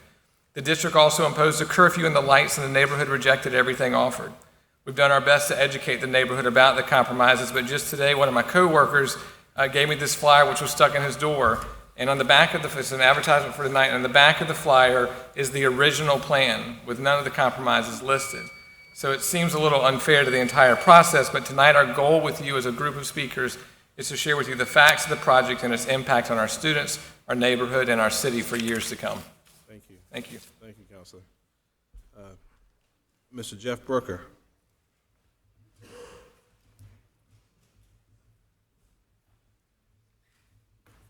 Mr. Mayor, members of City Council, I'm Jeff Brooker. I live on the corner of Adger Road and Casino Road, right across from Dreher and the location where the stadium is proposed to go. Let me just begin with some basic things. The purpose of land use by the City of Columbia through the zoning ordinance is to carefully and properly manage land resources where we live and work. The stated policies and goals of the City of Columbia for land use stand in opposition to the request to rezone Dreher, where the ultimate goal is to allow the proposed infill development of a stadium. The stated land use policies and goals include the following statements: avoid inappropriate infill development to prevent decline in home values, support neighborhoods to help preserve the unique traits that compose Columbia, work to ensure that development fits the character of neighborhoods, protect and enhance the atmosphere of neighborhoods, ensure that infill development is compatible with existing context for the location, establish neighborhoods have positive qualities worth protecting. Transitions from special districts, such as Dreher, are needed. Perimeter use for transition from special districts is important. Open spaces are important for special districts. So based on these and the rest of the goals and policies and principles set forth in the Columbia Plan and the Plan Columbia Land Use Plan, City Council should vote no to rezone Dreher, especially in light of the planned infill development if the site is rezoned. Lastly, I would point out that there's a notion advanced by Ms. Hampton and supporters of rezoning that the PUD-C is not compliant with South Carolina law based on the 2010 Supreme Court Sinkler case. The Sinkler case does not support a change to the Dreher zoning for two reasons. One, Sinkler was dealing with a planned development district, a very specific provision under the South Carolina Code of Laws. It's a very specific provision. The Dreher site is a PUD-C, which is a local ordinance enacted by City Council. And that is a separate matter under a different part of the code. Sinkler is also remarkable in that the adjoining landowners, those who objected to the planned development district in Sinkler, were the prevailing parties. You find the neighborhoods, Melrose and Heathwood, would be in exactly the same position as those people who opposed any change in the zoning laws. For these reasons, we think that any change to the zone is improper and inappropriate. I've written a letter to Mr. Benjamin. I copied you all on it. I hope you've had a chance to read it. I know I'm wordy in those letters, and I apologize. Thank you for considering this, and I hope you vote no. Thank you, Jeff. Dr. Jennifer Hucks.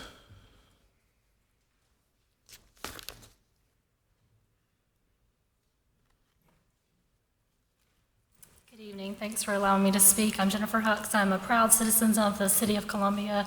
I have children that go to Richland School District 1 schools. My son Landon is in 7th grade and was able to play in the JV soccer team this year, so he will be directly affected by the decision that's before you guys tonight.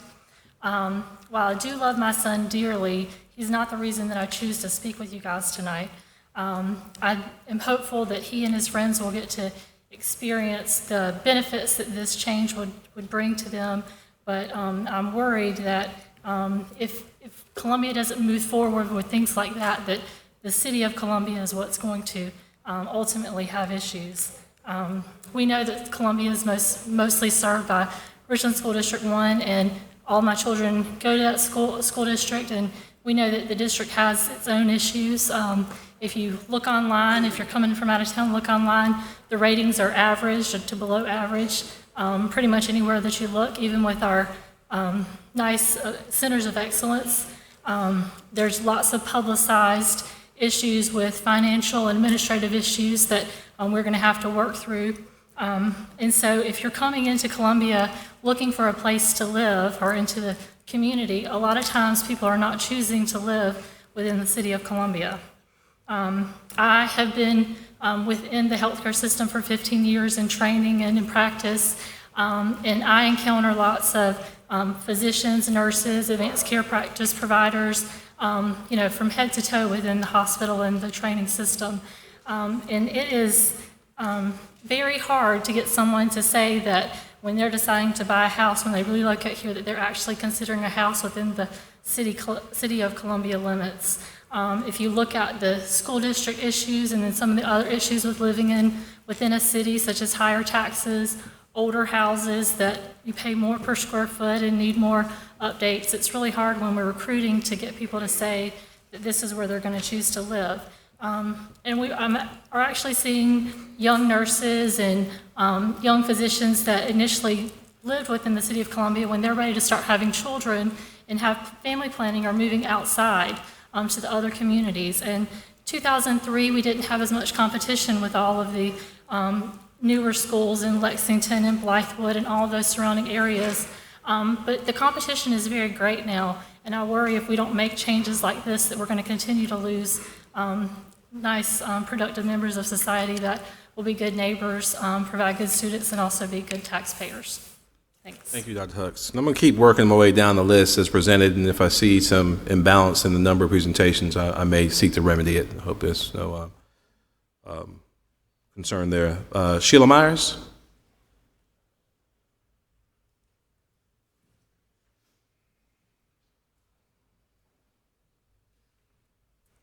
Good afternoon. Thank you for your time, Mayor and Council. I am Sheila Myers. I am the president and chairperson, I guess, per se, of the Dreher School Improvement Council. And I would like for you to just take a look around tonight and look at all the young people that you see here tonight.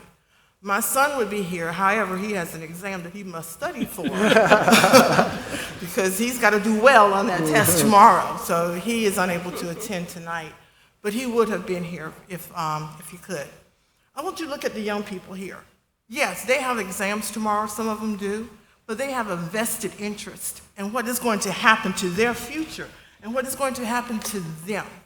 And tonight, you all have an opportunity to help our young people be our future of now. We always say, young people are our future tomorrow. I differ with that. Young people are our future right now. Right now is our time to shape and to mold and to make them the individuals who they have been set out to be. But we're arguing with an issue that I understand and respect everyone's opinion, but we have to put our youth and our children first. Life is not perfect.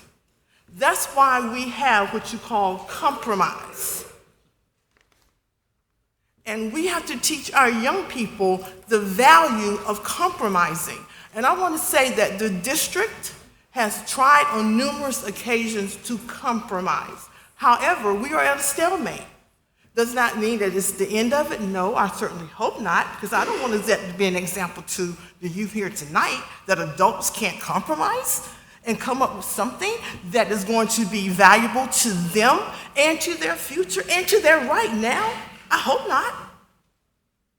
But I do want to say this in closing, that fair does not always mean equal. That's why Dreher has given up so many things that the other schools are going to have because fair is not equal. But I will say this, justice is for all. And don't our Dreher kids deserve justice? Don't they deserve what every other school that in Richland School District 1 will have on site? Why not Dreher kids? Why not our kids? So I beg you tonight to vote yes, so we can move forward to give our kids at Dreher what they have earned and more so what they deserve. Thank you. Thank you, ma'am. Mr. Rox Pollard Jr.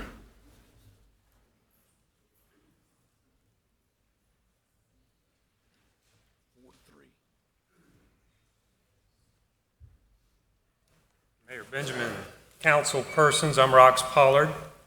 I live 2 blocks away to the west of Dreher High School.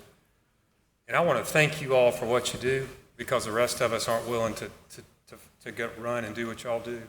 And we all should appreciate that. It's a tough job, and tonight we're in the sausage factory. It isn't very pleasant. I'm in commercial real estate, and I've been for 30 years, and specifically in retail commercial real estate. So I deal specifically with shopping centers.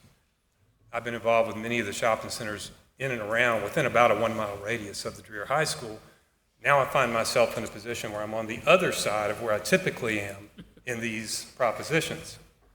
Usually I'm trying to win the public support. And I also want to say that I admire all of these people for being here, and I admire the passion that we all share for the educational quality that our society and our community gives. I also want to thank you for talking about us being nice to each other. As a recently published author yesterday in the state newspaper, I found that many people liked what I had to say and quite a few people didn't like what I had to say. That wasn't the intent, but it gave me a chance to have some dialogue with some people and we both realized we're in this as friends. But from a professional standpoint, and much to what Jeff has to say, contextually and practically speaking, the field as it's proposed simply does not fit on the site.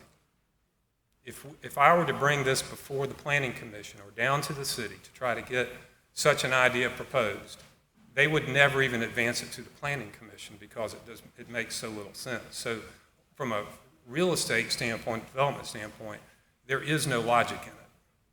That does not change the fact that we are all passionate about wanting facilities that adequately serve our kids. That is absolutely not the point of the debate.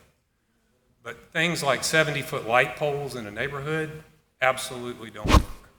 In shopping centers, typical light poles are 30 to 35 feet, and there is tremendous pressure in the commercial development world to bring those lights down and to focus them even more sharply on what they're trying to illuminate. Yes, these lights, I'm sure, will be state-of-the-art and can be focused very clearly. There will be light bleed. Anybody who has been to Spirit Park, which is used as an example, can see it from a long distance away when they start to arrive there. And it has 40 or 50-foot walls built around nearly half of it. These light poles would be taller than this building. So I'd like to say that it's not an issue of co-curricular, the value of co-curricular education whatsoever. And there's many friends of ours. We're all friends with each other in this room. That is not the issue. But the context of the current design that's being proposed simply does not work. The pier properties that are being used as examples are not good examples. AC Floor is a 35-acre site with buffers on the north and south side, a berm and tree buffer on the west side. Same with Hammond School. Those fields were there before the neighborhoods were ever built, so those people had those options to be made. You know, the presentations have been interesting, but they have been presentations, at least the ones I've been to, they have not been discussions with the city, with the Richland One people. Mm-hmm. So, at least in its current form, I would ask you to not support the rezoning. Can we get to a compromise that works? I think we would all certainly like to say that we hope that is correct. But under this plan, it simply doesn't work in the context that we're talking about. Thank you, Mr. Powell. Thank you very much. Mr. Roger Leaks? All right. And if people are within the sound of my voice but unable to get into the room, if you make your way up from downstairs, we'll put you back into the rotation immediately. Mr. Charles Appleby, Esquire.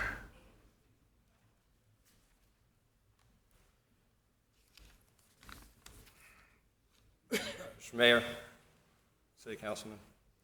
My name is Charles Appleby, and I'm representing the Shannon Neighborhood Council. Tonight I have one question for you. Will you vote for fairness and equality? We say that we are a city of equality. It means we must believe it in our hearts, we must speak it in our words, and most importantly, we must demonstrate it in our actions. Over the years, public schools like AC Flora, private schools like Hammond, have been allowed to expand their athletic facilities. These include football fields, baseball fields, softball fields, and tracks, all on campus with lights, with scrimmages, with junior varsity, and even varsity games. These are thriving schools in the middle of neighborhoods, in the heart of the area in which they are zoned.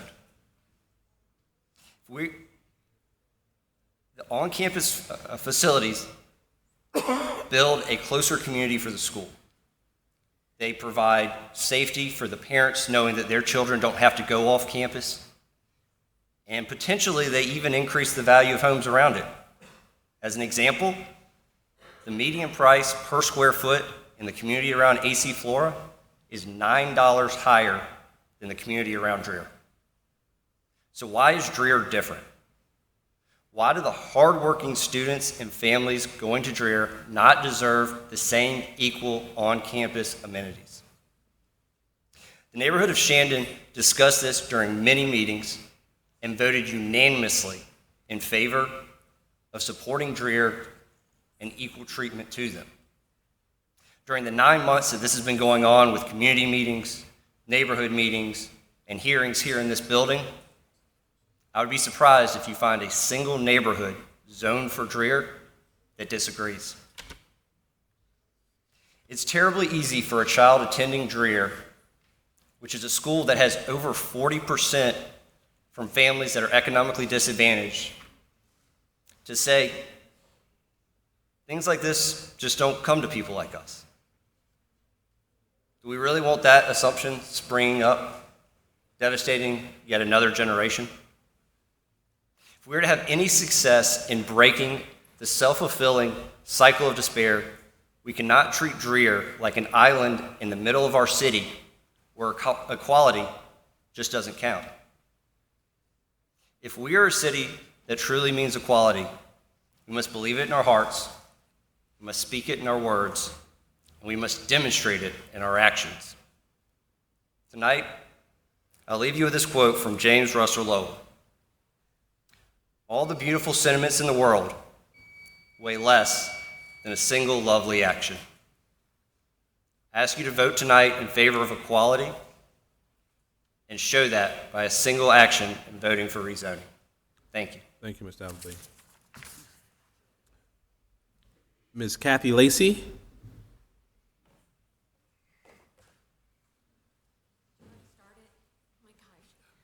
Oh, good evening. I moved into Shandon. He doesn't. She has all the juice here. He has the timer. I moved She has the into timer. Shandon neighborhood about 20 years ago as a single professional, a half a block from Sims Park, and I had no idea how important it would become to me.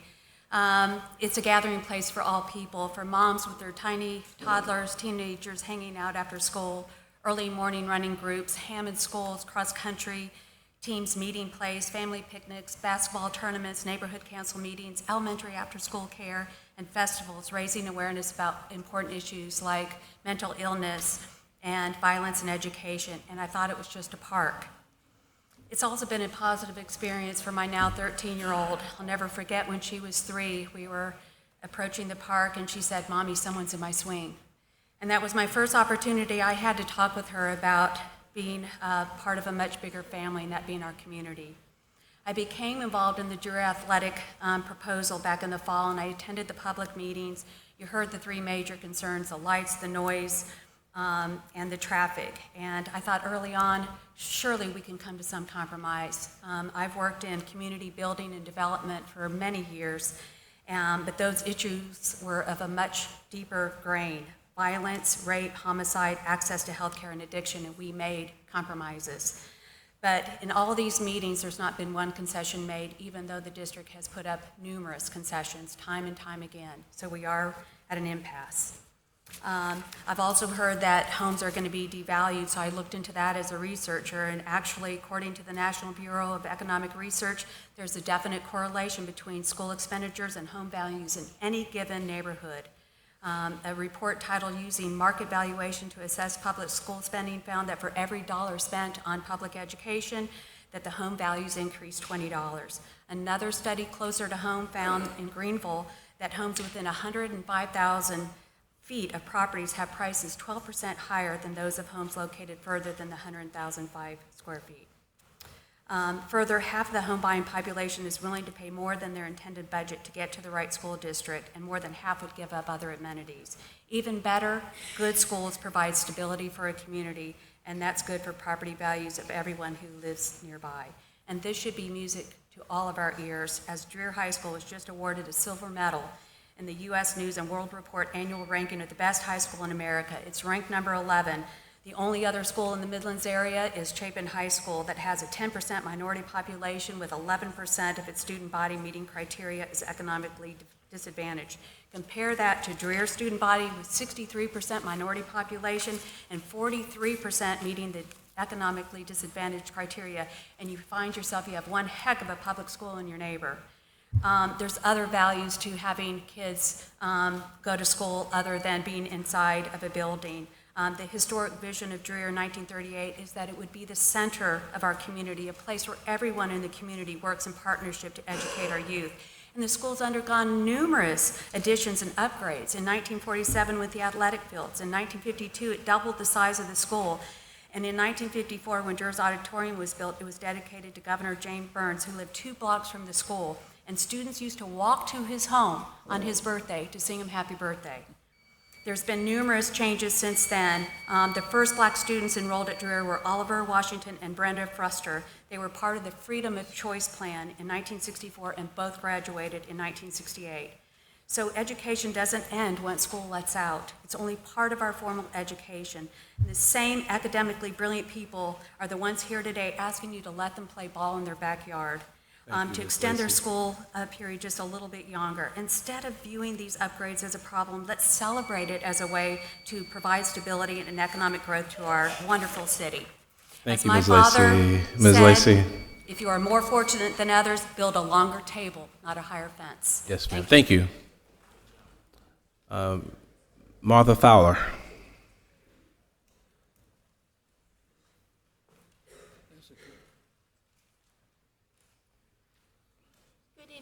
Thank you for inviting us. Thank you for being willing to listen to us as a neighborhood. I'm a resident of Melrose Heights. My family has owned my house since 1941. All of my uncles went to Dreher. My children went to Dreher. Everybody excelled and did beautifully. And, you know, Dreher is something I'm very, very proud of. I'm very proud of my neighborhood. I'm beginning to feel a little creepy about my neighborhood because I'm starting to hear that it's a depressed neighborhood. I think it's fabulous. I love my neighborhood. This has been a very difficult thing for all of us since we first heard about it. The ball was well rolling by the time we heard about it. And I ask that we try to figure out how to be kind. This has been very, very difficult. It's been very stressful. I've actually been told by one of the parents that if we don't pass this, that Dreher's going to become a Walmart and we get what we deserve. That's not going to happen. This is my school. This is my neighborhood. This is what I care about, and I care about every one of those children. I care deeply about that school. We've got to find a better way to make this work. This was difficult in 2003 when we had to decide what we were going to do. We lost 34 houses. 34 houses doesn't mean 34 houses. It means 34 families that we lost. We reached a compromise, and in that compromise, we were supposed to have a green space. We understood it was an urban school. We want these kids to have every advantage that they can have. But if it's going to be, if these fields or stadiums, whatever, 700 seats to me is a stadium, but if it's going to be a field and it's going to have children that are going to play there that come from Creighton and come from Hand and come from Dreher, can we not find a better place to do it than 5 feet from somebody's house? That's just too tight. The land is locked. I asked them at one of the meetings, would it not be possible to have some of the fields to be at Dreher and some at Hand and some at Creighton, and I was told it's not possible. It has to be at Dreher. They don't have room at Hand and at Creighton. I don't think we have room here too. But if you look along Millwood Avenue, you'll see lots of blighted areas that have huge amounts of land that we could do something wonderfully creative with, and it would be close to all 3 schools. My time is about out, but the diagram itself speaks for itself, how close the field is going to be to people's houses. It's just too tight, but we can find a better way. I'm absolutely sure of it. with the guidance of this council. And for right now, I think we need to vote no, and I think we need to find a better plan. Thank you very much. Thank you. Thank you, Ms. Fowler. Mr. Vance Strickland?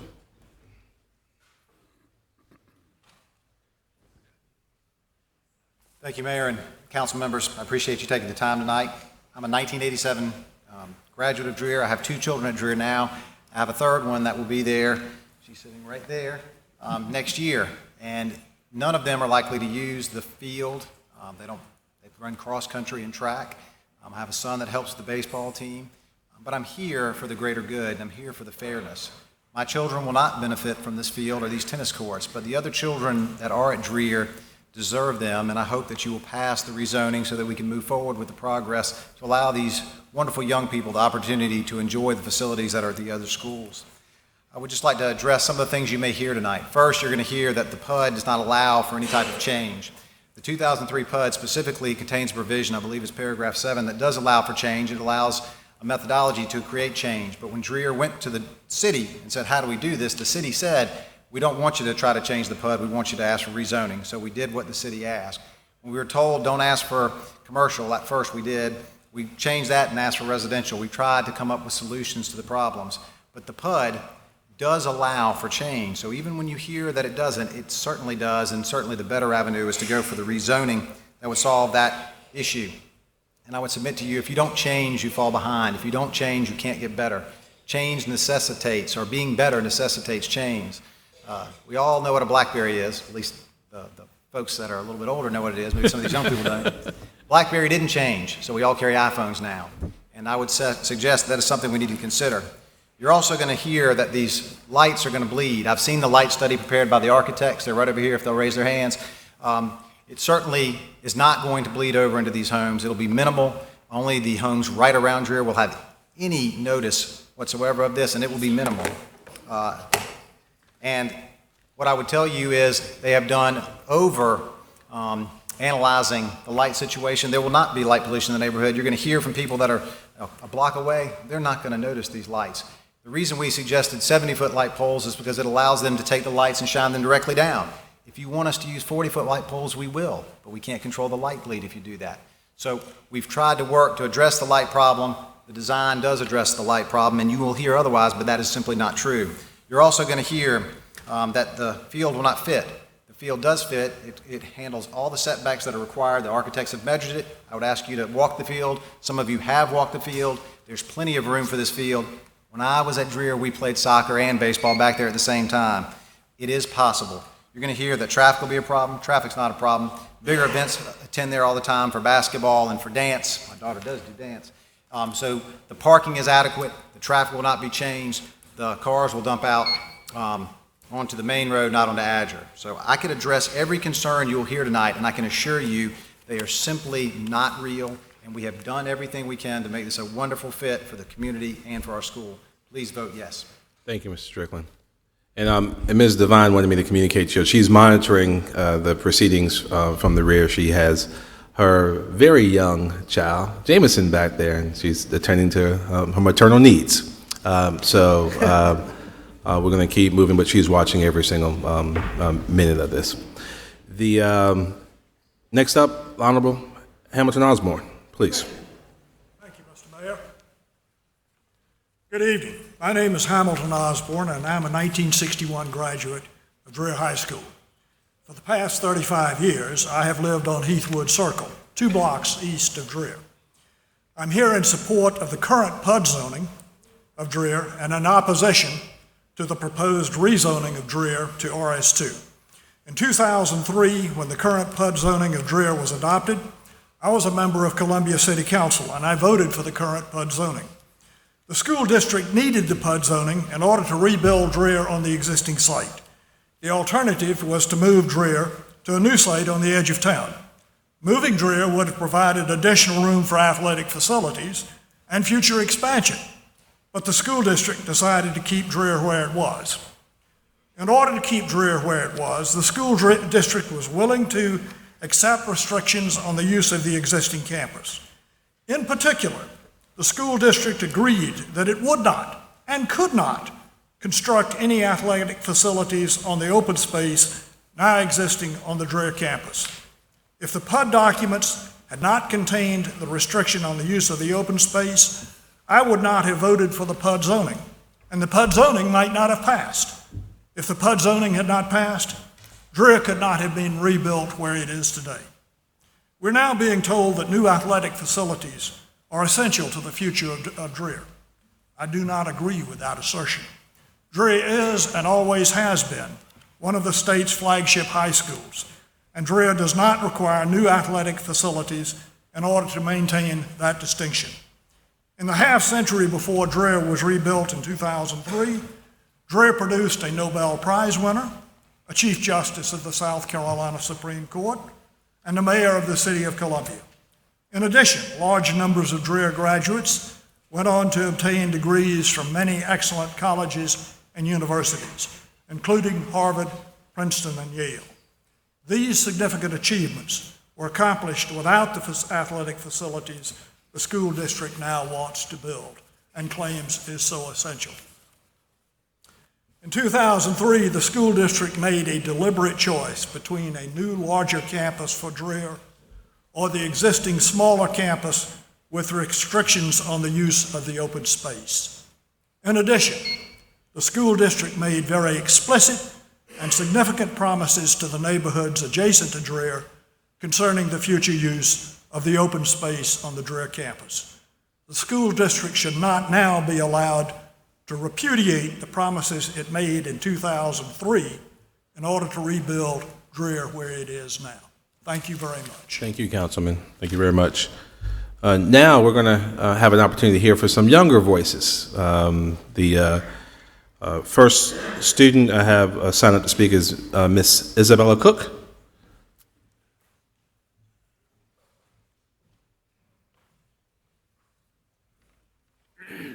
Good evening, Mr. Mayor, council members, and members of the community. My name is Isabel Cook, and I am a student and a tennis player at Dreher High School. My teammates are here tonight, if y'all could wave. I want to thank you and everyone else for being here and supporting. I hope that I don't get emotional while I'm speaking tonight, but this building project is a matter that is extremely important to me. It's important to every Dreher student and parent, and it should be extremely important to our community as a whole. Next week, I will graduate with my degree from Dreher High School. It's a degree that carries a lot of weight because Dreher is known for excellence. It is also known for its commitment to foster such excellence in each and every person that enters its doors. We are here tonight because building new athletic facilities offers an opportunity for Dreher to expand its ability to provide for its students. I am proud and honored to have been afforded the opportunity to be a student at Dreher, but I am perhaps more honored to have represented my school as an athlete. Sports unite people of all backgrounds to rally behind a common cause. But with our current facilities, Dreher athletes cannot be united. Simply driving to practice pulls us further apart. For 4 years, I got in the car with my teammates after school and drove 2 miles to tennis practice because the courts that we have at Dreher are not suitable for play. And on match days, we got on a bus and drove 15 minutes to our home courts. In fact, it is a closer drive to AC Flora to play our main rivals because they have their own regulation courts on campus. The Dreher tennis program has not ever, in its history, seen an entire match played on its own home courts. I could certainly go on all night about the difficulties that Dreher's lacking facilities create for our athletic programs. But these problems do have a solution. Providing Dreher the opportunity to build new facilities will not just alleviate the burdens that face current students. In fact, many of us, like myself, may never get to use the new facilities. But I am here because the issues we face and their solutions are much bigger than me. These new facilities are for Dreher students now and many, many years into the future. They're for Dreher parents who sought out a school that would afford their children the best possible opportunities. And most importantly, these facilities are for our greater community. Dreher is recognized as one of the best schools in not only our city, but our state and our nation. Dreher's success is crucial to Columbia's success, and Dreher's excellence is a reflection of Columbia's excellence. My 4 years on Dreher's tennis team hold some of my favorite memories, but not all of them were good.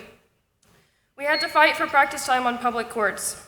We arrived late for our own home matches. We were asked to leave our own courts and forfeit games. And while my last season has come and gone, my teammates are here, and many of them are young enough to benefit from the changes that we have the opportunity to make tonight. So I ask, please, Let's make them. Thank you. Thank you, Ms. Cook.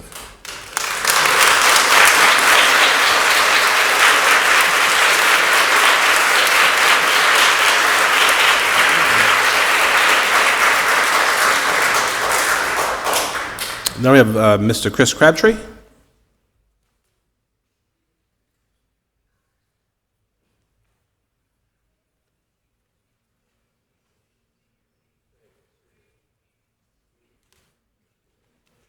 Hi, my name is Matthew Campbell. This is Christopher Crabtree. We both played on that field right there every day. And right now, it is a dust bowl. It's nothing but dirt. And I have learned, he has learned, more life lessons back on that field than any other place in the world. We learn more back there from our coaches, our teammates, and whatever we do together as a whole back there on that field about what's to come for life and what's happening now. And a lot of the kids don't get that opportunity because we have seen our football team especially go from 40 kids to 30 kids to now about 28, 25, somewhere around there. And the reason that is because people are leaving our schools. We've had people leave from elementary school through Hand Middle School, now at Flora, Hammond, wherever else they have been going, and we're losing them because we aren't adequate for them. And I feel that if we can get this approved, more people will come to us, and we will have stronger teams, build better life friendships, and have more life lessons for people and to take on their life and continue what happens outside of high school. Thank you. Thank you. Good evening, City Council members and Mayor Benjamin. Like Matthew said, my name is Chris Crabtree. I played football all 4 years with him. I also competed in our weightlifting team and varsity track and field. And he pretty much hit all the high points about it does need to be equal between the schools. We've lost countless players to other schools like AC Flora, Lower Richland, Hammond, all schools that have been named previously tonight. And it's gotten to the point where we're not just losing good athletes to win games, but we're losing athletes to actually have a team. It's been a disturbing trend to watch everything go downhill the past couple of years. And it's getting to the point where it is somewhat scary to think that there won't be a program in the future years. And to finish off, I'd just like to say, to take a look around the room at all the younger faces and somewhat smaller people, all my peers, students, teammates, and my quarterback right here, coming to speak to you, our elected leaders, not as students, but as your constituents, coming out to exercise our rights to try and get Columbia to focus on the future generation and improve everything for everybody. Thank you. Thank you. Thank you. And Matthew, tell me your last name for the record again. Campbell, that's what I thought. They both spoke in the 3-minute time limit, guys. I'm just saying. Okay.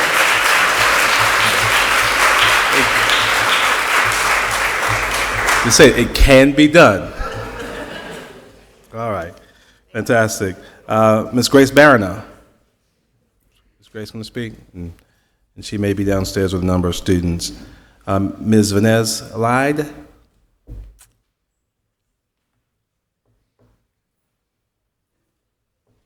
And tell me I pronounced that properly. Vanez Lyde. Yes, sir. Thank you. All right, did it right. Good evening. I am Vanez Lyde, a senior at Dreher High School.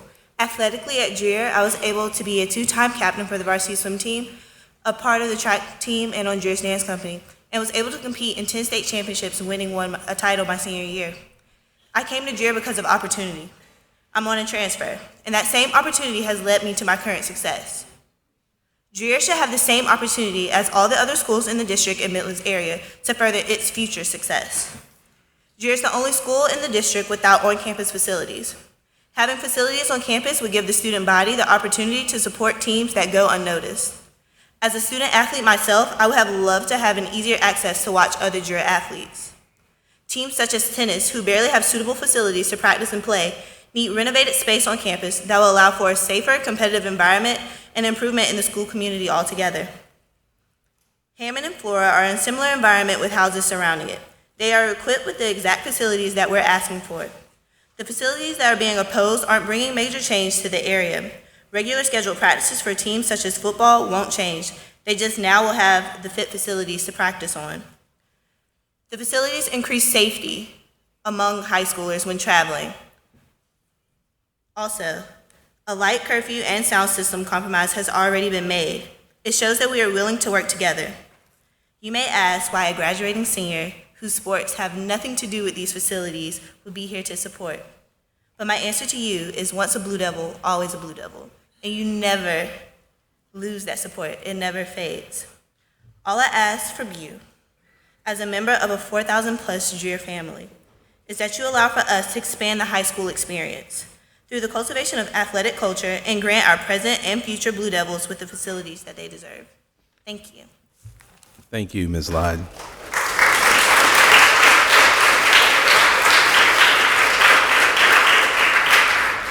Mr. Foster Hazelden.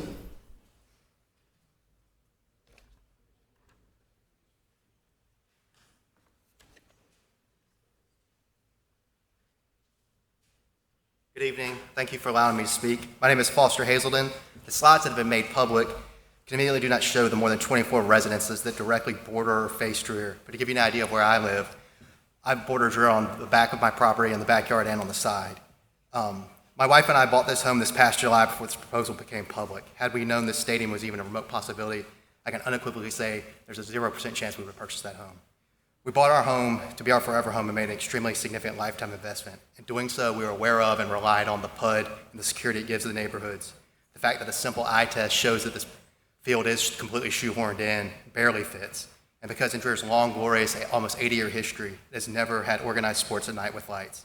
I'm a huge supporter and proponent of Dreher. I believe my family has more Dreher graduates than any other family in Columbia. 17 of my direct family members are Dreher graduates. My brother, sister, and I each chose to attend Dreher in lieu of AC Flora, so we lived and grew up in the Walk Zone. I played soccer and golf. My brother played football. My sister played tennis. I left the friends I made at Brennan and Creighton so that I could attend Dreher, and I received a fantastic education and great athletic experience. I have 2 young sons. My oldest is 23 months old. My youngest is 7 months old. I bought this home specifically so that my sons could have the opportunity to attend Dreher like everyone else in my family did, including myself, of course. But again, had I known then what I know now, I wouldn't even have looked at the home. The proposed lights, as you heard, will be 70 feet tall, and one of them will be only 9 feet from my property line. That's the distance from me to the mayor. Not only would it be a severe eyesore, but there's no question that it would have light illumination and light pollution. Additionally, with the light pollution, the games will bring with them and the activities will bring major noise pollution. My sons go to bed at 7. My wife and I go to bed at 8:30. That's what happens when you have 2 kids under 2. And we certainly could not bring another child, another baby into the home under these proposed conditions. I fear they will never be able to nap or sleep again, and with the stands, people will be able to stare directly into my home and in my backyard. Any notion of privacy we have would be eviscerated and would be devastating to my family. For the record, I'm not the only young family in the neighborhood. I'm not the only person who bought a home in the last year before this became public. I believe it's 4 homes that actually borders or faces Dreher directly, and you, of course, can check the property records. I'm also not the only young family member that directly borders Dreher. Michael Roberts, my neighbor, Army captain, has a 2-year-old daughter. He also borders Dreher on 2 sides. Finally, I enjoy the sounds of Dreher and the children playing in the neighborhood. It makes for a charming environment. I'm a former Dreher athlete from a Dreher family who will be a Dreher parent, and my sons should be Dreher athletes. They're definitely going to try out. I support Dreher in a stadium, just not at this site. I know that Williams-Brice Stadium, it was built 4 years before Dreher. It's obviously gotten a lot bigger than it was. It didn't fit on USC's campus. So I implore the mayor and the council to reject this application and heed the 2-time denial recommendation of the planning commission, which of course once was unanimous. Thank you, Thank you, Mr. I appreciate it. Charles Reed. And I would say everyone who signed up, I know some people signed up and had no intentions of speaking. If I call your name and you don't want to speak, you can easily wave me off. That's okay. I won't be offended. All right? All right. Counselor.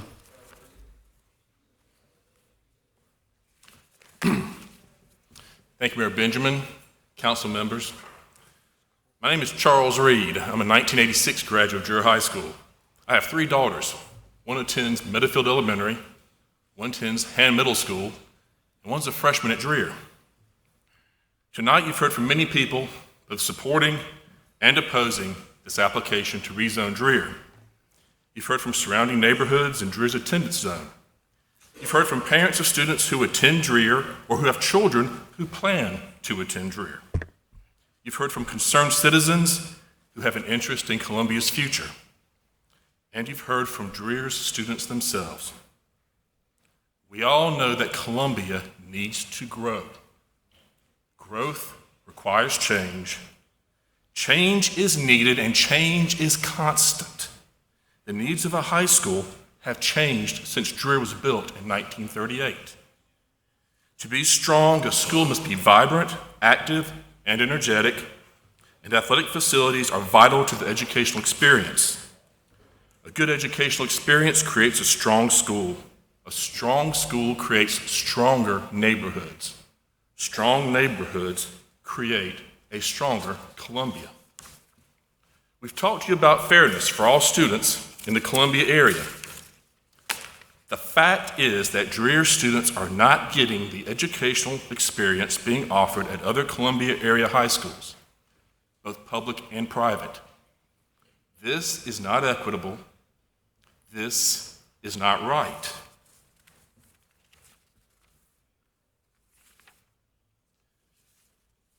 We have many friends that live in neighborhoods surrounding Dreer, and I respect them greatly. I've known many of them since I came to this city at the age of 8 years old, 41 years ago. We've held more than a dozen meetings where we've talked to them about this request. We understand their concerns and the perceived fear of the unknown of what may happen to their neighborhood. But many of us who are supporting this change to Dreer live in neighborhoods surrounding schools with athletic facilities much larger than what is being requested by Dreer. And we know based upon our personal experience that many of these perceived fears are not realities. Tonight I ask you to consider the compromises that the district has offered in this process. I ask you to consider the facts presented to you. I ask you to look at neighborhoods surrounding schools with much larger athletic facilities. And I ask you to consider the truths that you know personally. You know of neighborhoods. Some of you live in neighborhoods next to schools, both public and private, with much larger athletic facilities than being requested by Dreer. Many of you have had or currently have children attending the schools. You know these facts from your personal experience. Finally, I ask three things. I ask you to support Dreer's request to rezone the property. I ask you to support the students, both present and future, of Dreer.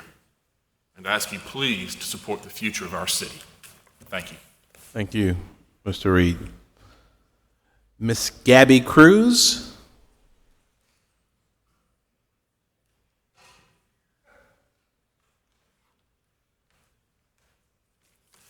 Good evening. My name is Gabby Cruz, and I'm an 8th grader from Hand who will be attending Dreer in actually just a couple of months.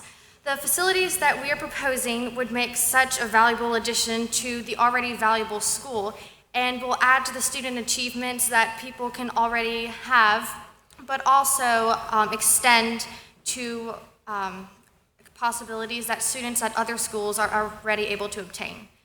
It would be easier to watch games, promote school spirit, and support friends who will be competing if the games were played on campus. For example, some of my really good friends are on the tennis team, and I know how much support means to them.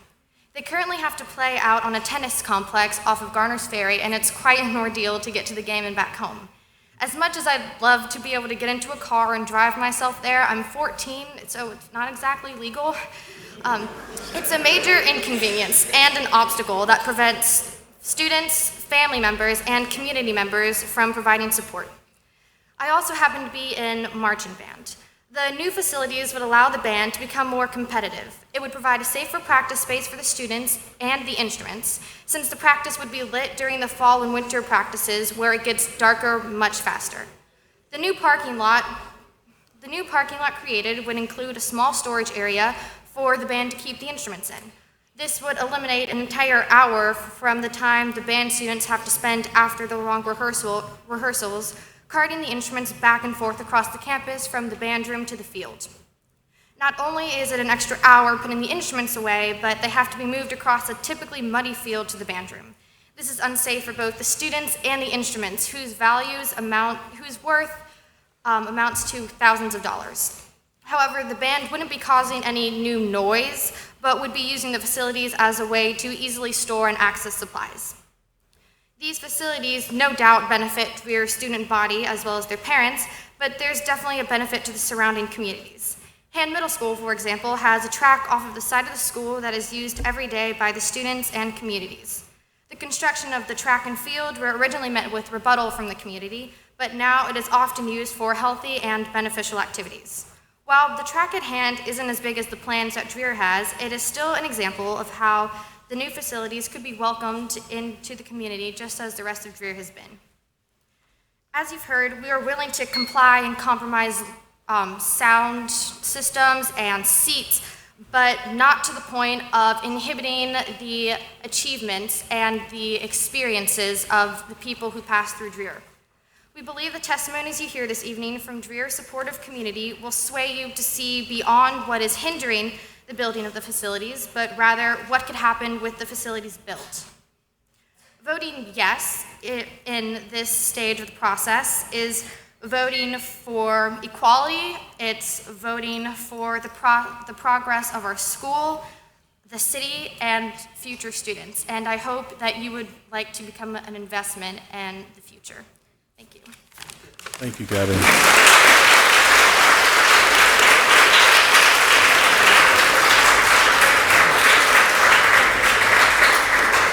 Thank you, Gabby. I would strongly encourage you not to drive home tonight, okay? I'm not sure how you got here, but Chief of Police is right in the next room, okay? Mr. Jay Washington. Thank you very much.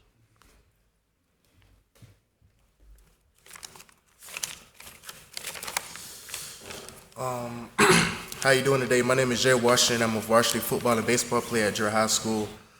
And not even a few hours ago, I just finished practicing on that field back there. And like Matthew said, it is a dust bowl back there. And first, I would like to speak about equality. Dreher students should have the right to that our peers that are areas and already have, we shouldn't be at a disadvantage. This year, during baseball season, I remember the day before we played Chapin, it was raining. And we couldn't get on the field, we couldn't get any extra batting practice because we didn't have inside batting cages. Therefore, on the other hand, Chapin already has that, and they were getting extra reps getting ready for that game. And secondly, I love my school, I love my community, also the parents and everybody else. Personally, there's no other place I would rather be. I'm a diehard Blue Devil. Having facilities right on campus will encourage more student participation on teams and as supporters, which will further to build our community. Students who want to give back to this community and love it with all our hearts. We are students who want to bring nothing but dedication, service, pride to this community. Finally, safety is very also for our students. The less travel and for the difficult transportation for practices and activities, I know for a fact during baseball season when we have to get to Memorial Stadium, the cars are full. And I know for a fact my mom is texting me throughout the day, making sure that I'm safe, I get to the places I need to go without any harm. And with the campus, with the facility being on campus, it would make it much easier for everybody to get to the games and support us. Thank you for listening, and please give us a chance. Thank you. Great job. Thank you.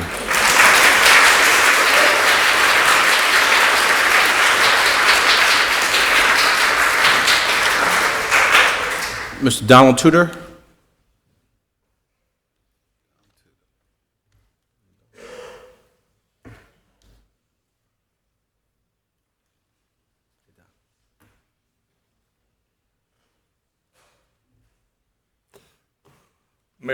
Mayor Benjamin and the city council members, I want to thank you for letting us have the opportunity to speak to you tonight. I'm here with my wife Leah, who's sitting back here. We live at 833 Adger Road, which is beside Foster, who was up here before. He's the corner lot, and we're the next lot. So we adjoin the Dreher property. Our rear property line is the Dreher property. We submitted a letter to you expressing our opposition to this proposed sports field and zoning change. I've lived in this house since 1983. I've made numerous changes to the property since then, many investments in the property, and many of them since 2003 based upon the promise that the city council and the school district made to the neighborhood about this property. You know, I really feel for some of the students that feel that they have been slighted. But the fact of the matter is that when the PUD was designed and developed, everybody knew exactly what would fit and what wouldn't fit, and the building was built anyway. Even though my children were not zoned to attend Dreher, one of them did. And it's interesting, the property line, my back property line adjoins the school, as I said, and but I'm not zoned, my children are not zoned to go to Dreher. He attended, he played soccer. He now lives in California, very successful. Dreher is a wonderful school. I support it constantly. Every time the kids come by and want to sell something, or we tolerate a student parking in front of our driveway, or tolerate things like this past Sunday, the school district decided they were going to mow the grass during church. You know, I don't know why the field out there is dusty. My yard is perfectly lush. Could it be that it's not being irrigated? I don't know. I'm just saying that,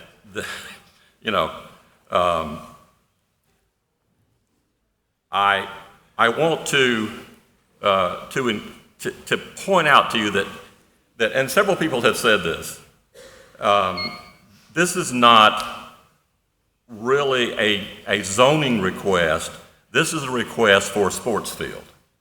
The only reason the zoning request is being made, as has been pointed out before, is because it's been determined that the existing zone will not allow it. Now, I agree, the existing PUD agreement doesn't allow it. It allows a field. It doesn't allow the lights. It doesn't allow the competition be there. You can have a practice field. I just want you to realize these 70-foot light poles, et cetera, are very intrusive upon our property, and I would ask for you to vote against this zoning change. Thank you. Sure, thank you. Thank you, Don. All right, I'm going to try. Is it Reese Dillard or Rice Dillard? Reese? All right.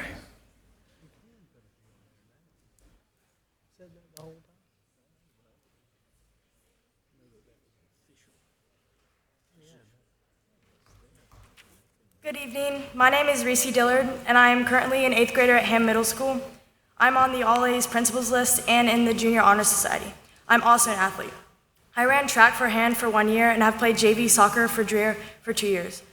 I hope to be able to be on varsity in the future.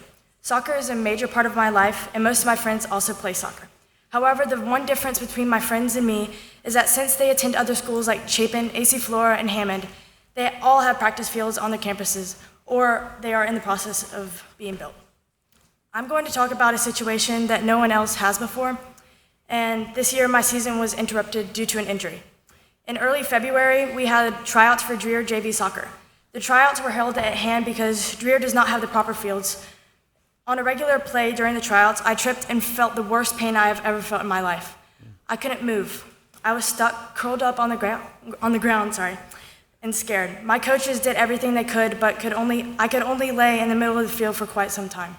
The major issue was that since we had to try out at Hand, we did not have a trainer right there with us. I was told that it took the trainer over 10 minutes to arrive, but it felt like 10 hours because I was in agonizing pain.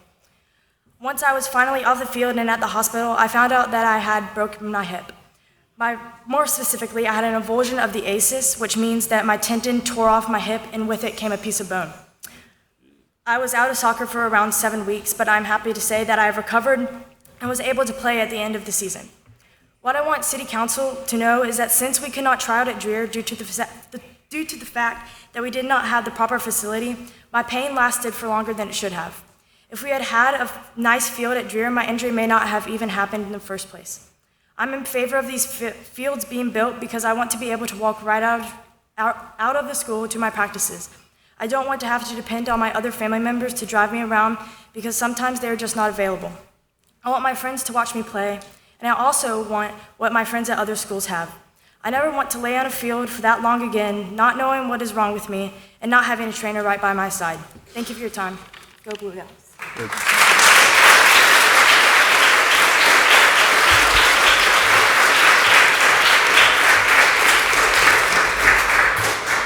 Great job, Reese. Cope Freilich? All right. Let's go ahead. I'm sorry. Oh, okay. All right.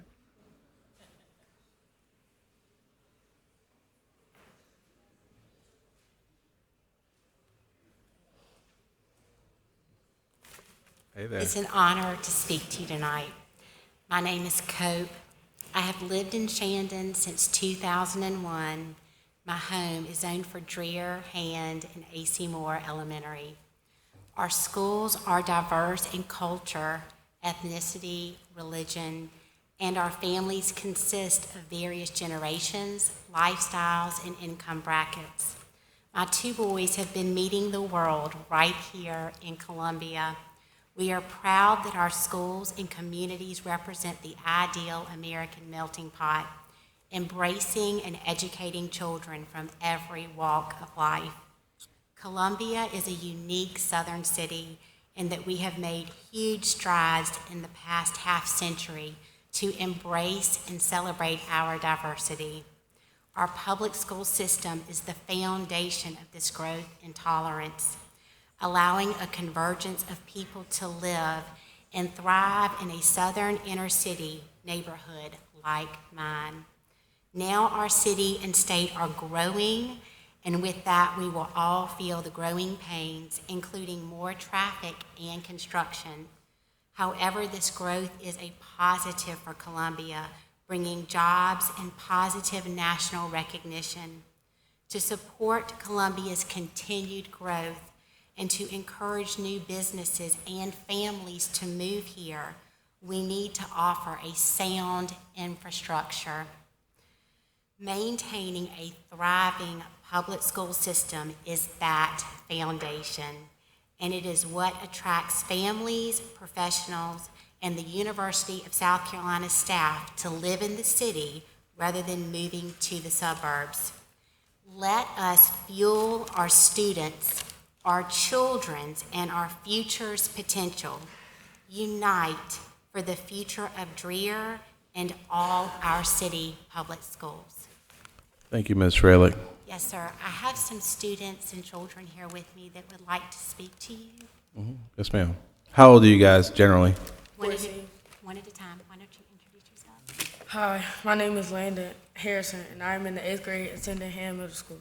This fall, I will attend Dreher, and I would like to play basketball and try out for the track team. We have campus and fields at Hand Middle School that allow us to do certain things in practice.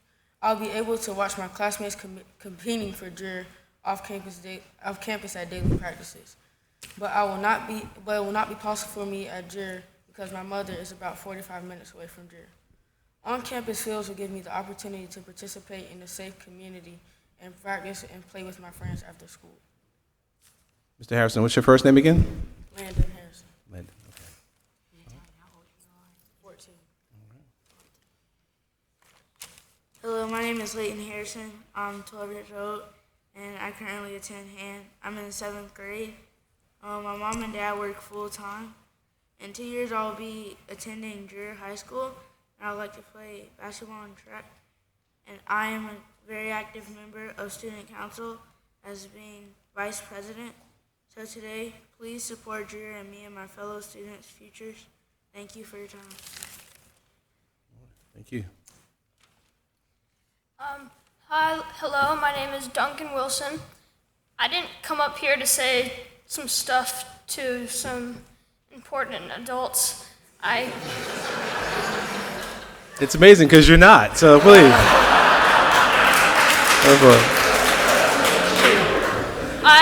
I just want to play sports that I love for a school that I love. Awesome. Good job.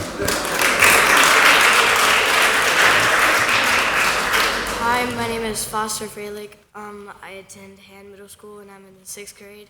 I would like to try out for the JV team for Dreher. And the on-campus fields, I don't think anyone has really said this yet, but I know it seems really small, but it can help prevent a large impact on this earth called pollution. So. All right, thank you, son. All right. Thank you, sir. All right. Good? Logan does All right. not want to speak, but I Okay. think he would. He's at AC Moore Elementary with my other son.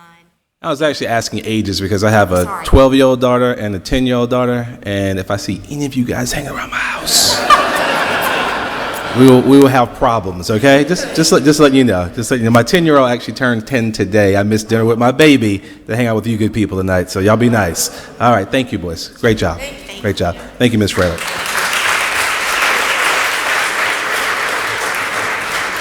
All right. I'm going to try the last name. I hope I get it right. Christian Bozel. You can correct me on the record, Christian. It's not the first time I've heard that. All right, go Christian for it. Basil. Christian Basil. Let the record reflect it's Boesl. All right. Mayor Benjamin and distinguished city council members, I appreciate the opportunity to be with you this evening. You've already received a letter from me with some attachments, and I just wanted to highlight some things. I had prepared some statements, but really I just want to talk to you a little bit from the heart. I am a certified mediator through the courts. Tomorrow morning at 10 o'clock a.m., I will be performing a mediation for two parties. Mediation requires compromise. I have heard compromise this evening from the proposal to rezone Dreher. I have yet to hear any compromise other than not in my yard from the other side. Compromise, as we teach these children, takes giving, it takes flexing. We've heard not one proposal to allow this here. I'd like to talk to you from my perspective. We've heard fears about lights, about traffic, and about impact on homes. I live within 1,000 feet of Hammond campus. I live there with my 4 children. My daughter goes to Dreher right now. My son who's here tonight plays JV soccer. But I live next to Hammond. And throughout my experience next to Hammond, I've heard the occasional crack of a bat. I've heard the national anthem. And each time I am reminded that I live in a community that's greater than myself, greater than my children, and greater than my property. And it brings me back to a sense of community, of what's good for community, what's good for our children. My capacity of life has not been diminished because I live within 1,000 feet of a campus that has soccer fields, football fields, stadium seating, lights, baseball fields. My experience has been enriched. I have young children. We lived in that home with a baby that was less than 3 months old. We managed to get some sleep, maybe after 8:30 at night. But we managed to sleep. We managed to grow our children, and we've had a good experience. And we've talked about what could happen. I am not alone. I've submitted to you, and I'd ask that this be made as an exhibit to this meeting tonight with our clerk, letters from more than 20 other homeowners whose children may go to Dreher, whose children go to AC Flora, whose children go to Heathwood, whose children who go to Hammond, who have expressed an interest that this rezoning take place, not for the benefit of their children, but for the benefit of other children. Thank you. Within 2 blocks of Dreher, we have 2 grocery stores with lighting. We have 2 drugstores. We have churches. We have a funeral home. We have fast food. The impact of lights, the impact of traffic, I haven't heard any meetings about that thus far. It's interesting that the impact that we're talking about today is a facility for youth, for children. I am in support of the rezoning of Dreher. Many others are in the support of the rezoning of Dreher. My children may never benefit from this because I understand that there may be another hurdle after this. But it's the right thing to do. Thank you. Let me just say this. If I could quote Theodore Roosevelt, in any moment of decision, the best thing you can do is the right thing. The worst thing you can do is nothing. Thank you for your time. Thank you, Mr. Basil.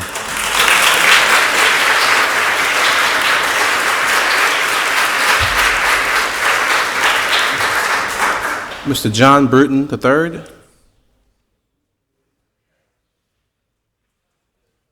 Mayor, council members, my name is John Bruton. I live at 3211 Michigan Street with my wife, Sarah. I submit to you the same message that I submitted to the Planning Commission, which twice rejected this plan. And that message is, I bought my house in 2016 last year. Had I known about this plan, I never would have bought that house. If this plan is ultimately adopted, I will strongly consider selling my house, most likely for net loss. As you probably are aware, Michigan Street is a quiet street. It consists of small, affordable homes for young families, just like me and my wife. And the residents' respective front yards are about 50, 60 feet from Dreer's campus. And I think for good reason, they have tremendous concern about the specter of living next to a sports stadium. And I say that for the record, I want it to reflect my mother and my sister played tennis at Dreer. My family has supported Dreer athletics over the years. Nonetheless, from a land use perspective, this plan makes absolutely no sense. And I respectfully urge you to pay deference to the Planning Commission that twice voted against this, to respect the PUD, to respect those who bought or improved their houses in reliance on the PUD, and vote against this plan. Thank you very much for your time.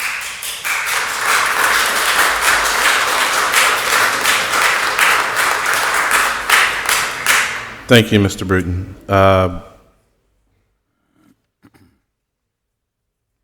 Mr. Tony Mizell.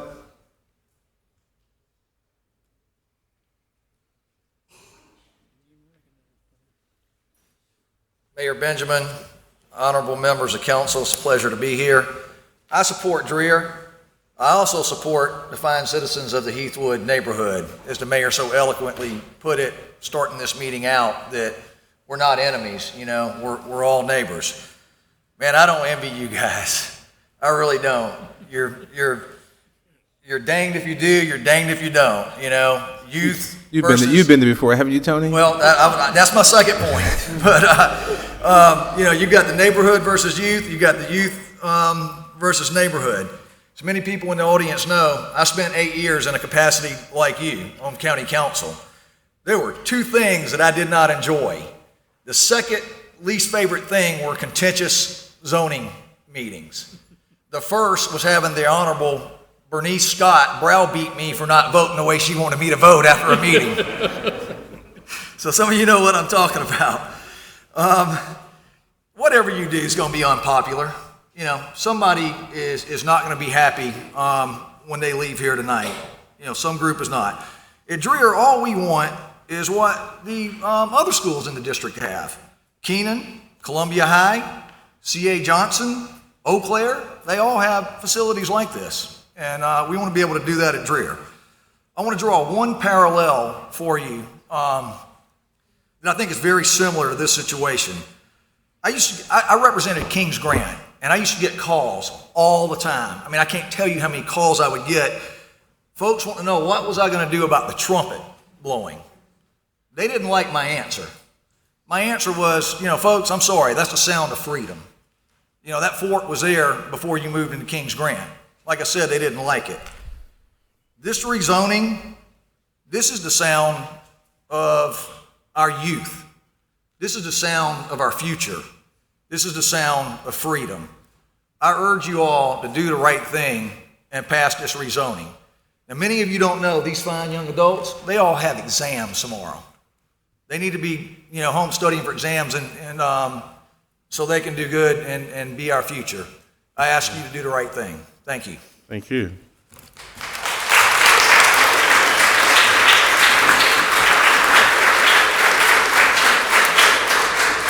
Have Mr. Fred Easley.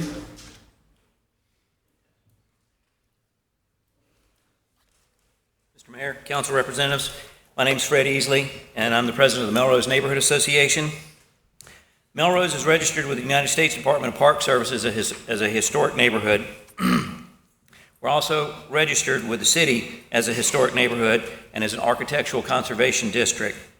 Melrose reached agreement with Richland County School District back in 2003 on the current Dreher High School campus. Everything west of Princeton that you see on that map up there is what Melrose gave up so that Dreher could be built on the existing site. Everything west of Princeton. That tells you that we gave up 25% of that space on that campus. I hear people talking about compromise. The compromise was done years ago.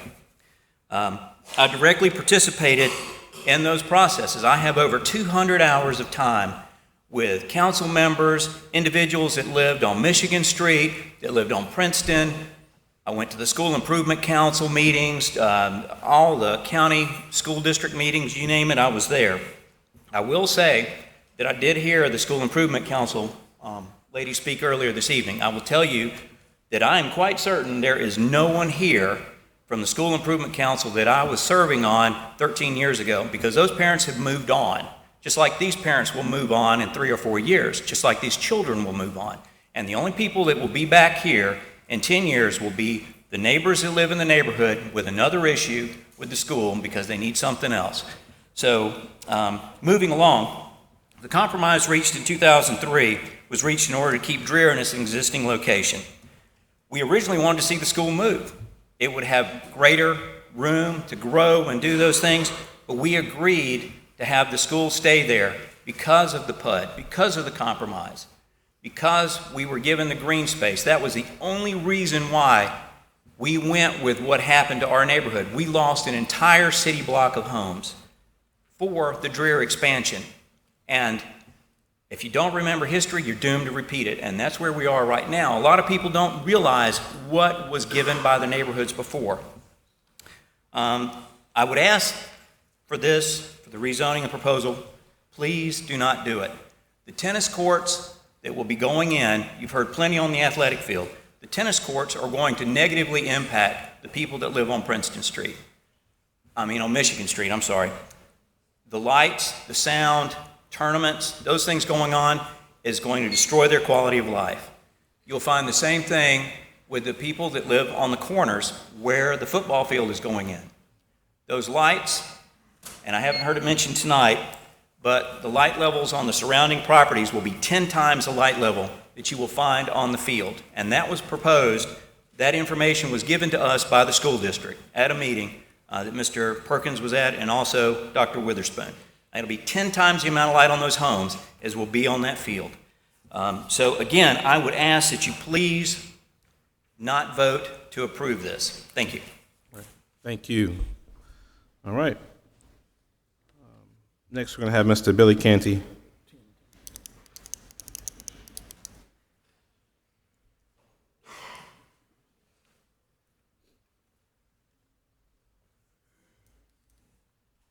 I was going to say good afternoon, but I guess it's good evening now. I live a block from Dreher. I oppose or ask you all to oppose the plans to change it. The problems I have with it are the same reason everybody else is saying: the lights, the sound coming from it, the traffic. We've got, if they say there's 750 people, or the stadium holds 750 people, they only have 190 spots. I know my son plays football. He drives. My wife and I try to ride together. Sometimes we can't. So we have 3 cars at the game. If there's 750 people there, or 750 stands, they may have 2 or 3 cars at the game. So the parking's not adequate, I don't think. They say there's no sound system. I've been to many football games. I can't imagine going to a football game with no sound system. So I feel like they're going to come back and ask for a sound system after this gets going. The stands I don't feel like any of this, they haven't set it down in order to make it where the neighborhood can go along with it on it. But I'll try to be brief. I think somebody said earlier, the planning council, the people who, the planning commission these are folks who are made up to figure out what makes Columbia livable, and they've turned this plan down twice. on it. So, obviously, they don't think this is the right way to do this. And I guess to end, I would say that, that we have one great opportunity for the kids here, for all of us, that when you make a promise to somebody, you keep it. Thank you.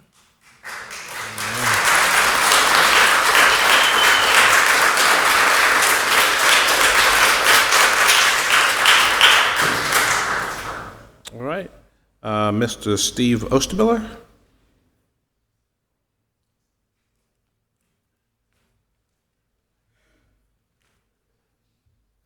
Hi, good evening. I'm actually a new member of the Columbia community. My wife and 2 daughters moved here last summer.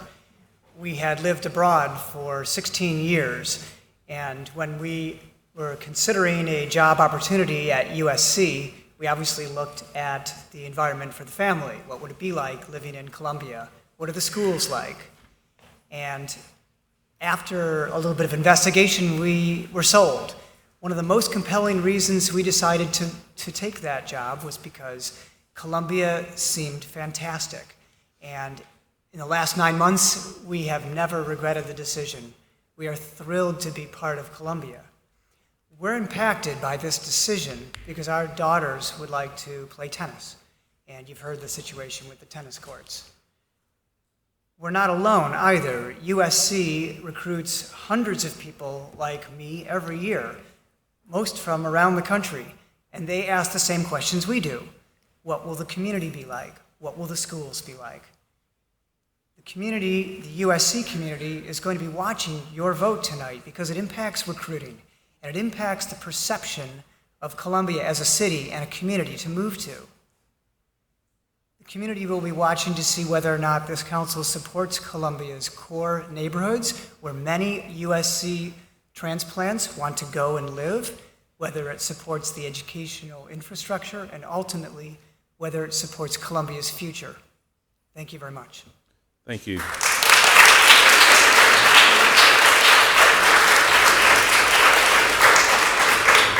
Mary Baskin Waters.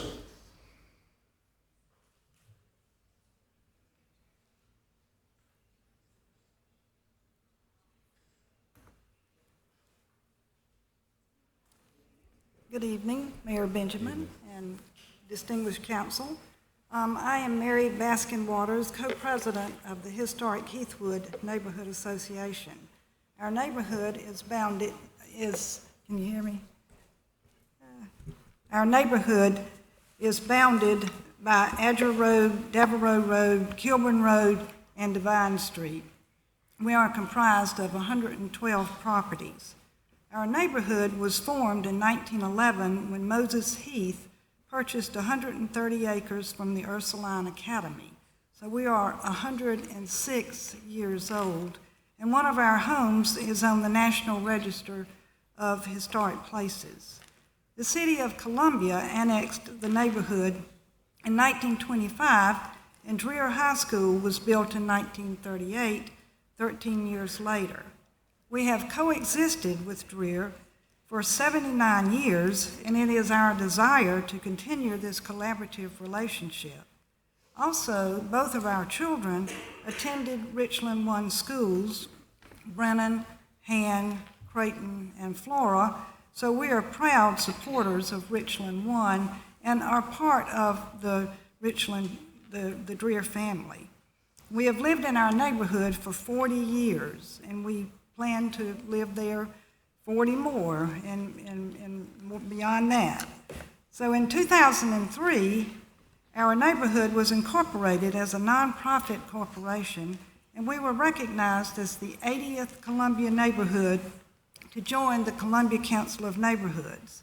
And as you know, I am a past president of the Columbia Council of Neighborhoods. I've been very involved in the health and well-being of the city of Columbia for many years. In 2011, we received a community character overlay by City Council.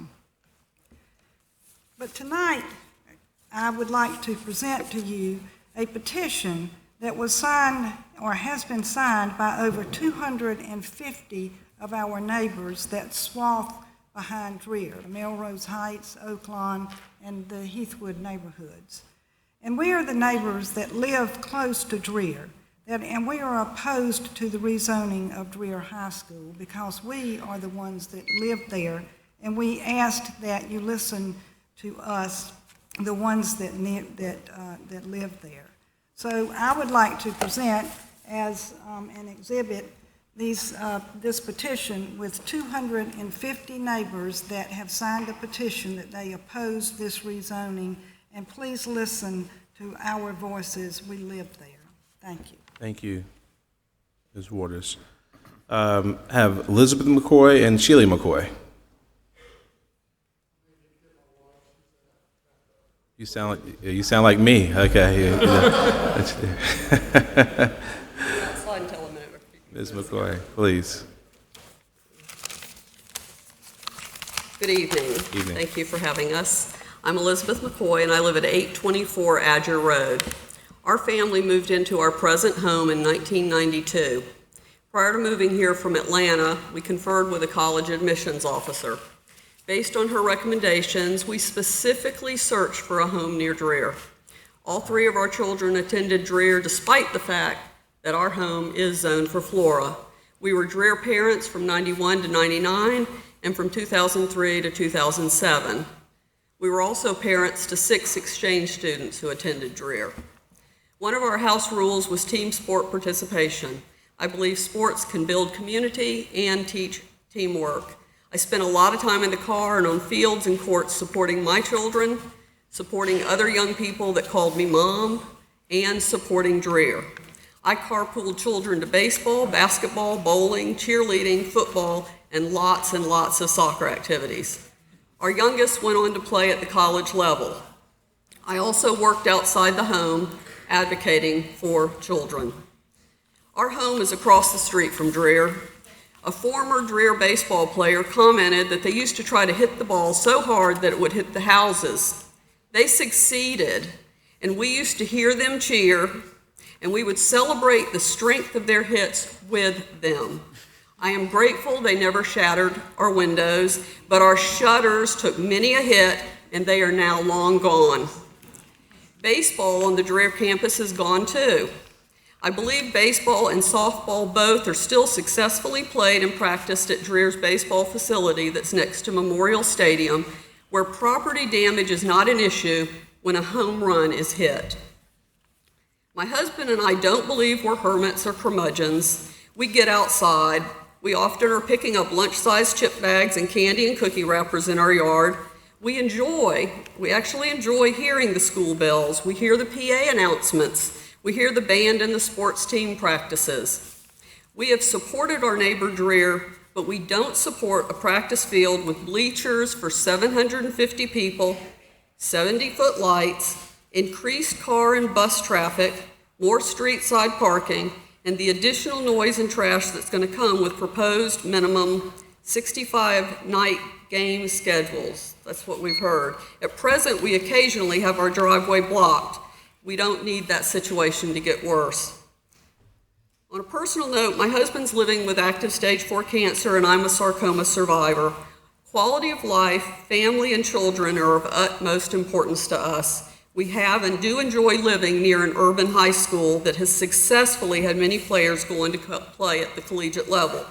I've supported and will continue to support Dreher, yet I cannot support the district's plan for a playing field on Dreher's small portion of land. Thank you. Thank you, Ms. McCoy.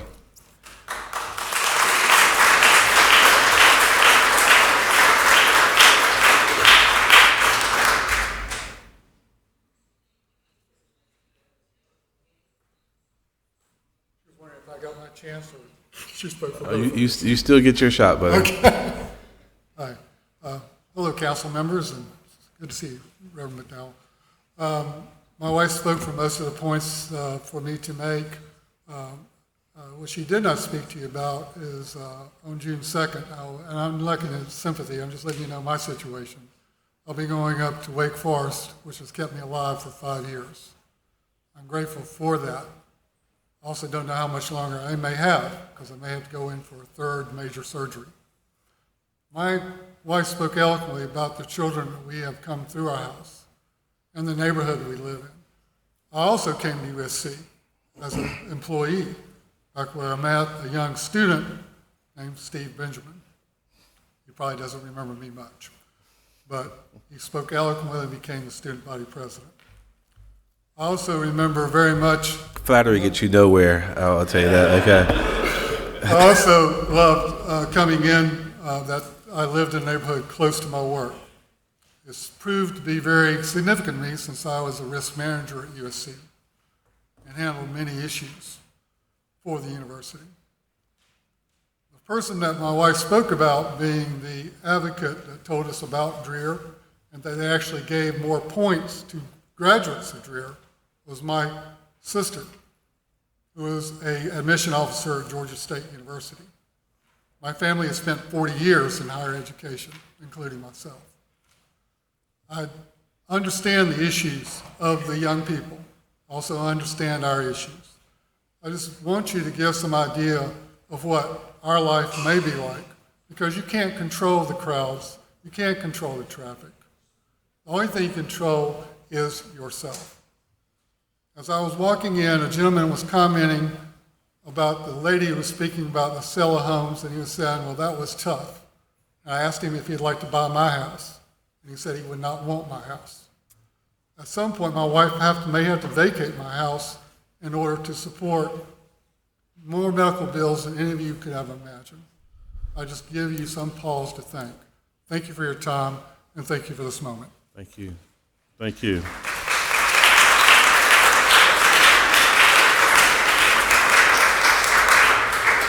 And our prayers are with you, Mr. McCoy. Thank you very much. Mr. John Boyd.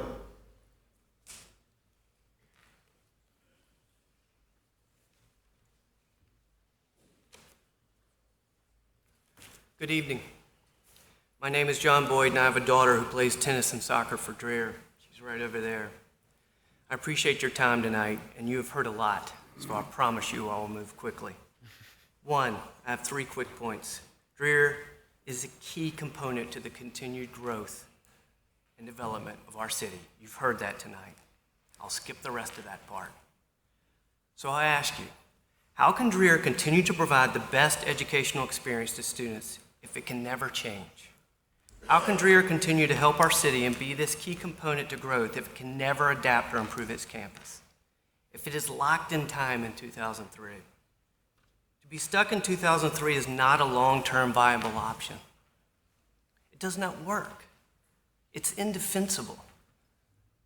This PUD can be amended. That was mentioned earlier. There is a process for change. I think we've heard a lot tonight about, this is a promise. It is a PUD. There are PUDs all over the city with Krista Hampton as my witness. But this PUD can be changed, and that's important to understand. 2, Dreher's not a buffer. It's a high school. It cannot exist just to be a buffer. We should not maintain this buffer at the expense of the school. Dreher does not have that luxury. We do not have that luxury. Throughout this process, and it has been a long process, I've attended multiple public meetings, including both City Planning Commission meetings. At every turn, we were told by the city the same thing: compromise. We want to see a compromise. So we did. You've heard it tonight. Lights out at 9, controlled ingress and egress, less lighting, no PA system, no coach's box, no press box, fewer seats. All of this has been met with the same response: no. To my knowledge, the neighborhood has not offered one single compromise, not one. It's hard to play ball if they won't come to the table, and that pun was intended. We have put forth a reasonable solution that we believe minimizes the impact to the neighborhood. Dreher must be allowed to use its campus, just as every school in the district has done. Look at the students here tonight. The district has improved on-campus athletic facilities at every high school. Every school but Dreher. How is that equitable? Look at the students here tonight. There's hundreds more behind them and hundreds more behind them. We can go all night long. Hopefully we won't. But I ask you, if not now, when? I think someone said amen just now, John. Yes. I don't know who it was, but it would be. Are we going to be back here in 2025 and 2030? If not now, when? Please, look to the future. Embrace the future. Thank you. Thank you.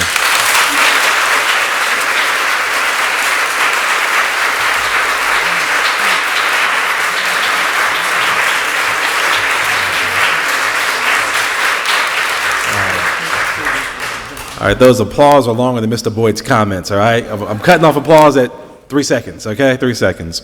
We're going to have up next Mr. Joshua Shelton. We're making pretty good progress through the list. I am going to endeavor, we have still several names to go. I'm going to try to get to the young people. If they have tests tomorrow, I want to try to make sure I get them out of here. And some people are saying they're hungry too. I don't read sign language, but I know hungry when I say hungry. As long as they don't get hangry, we're not going to have that. But please, Mr. Shelton. Thank you, Mayor Benjamin and the councilman. I didn't plan to come up here today and talk to you. Did not dress for that today. But I would like to echo some of my neighbors. I'm a resident of Melrose Heights. I am obviously a young man. My wife is a young woman.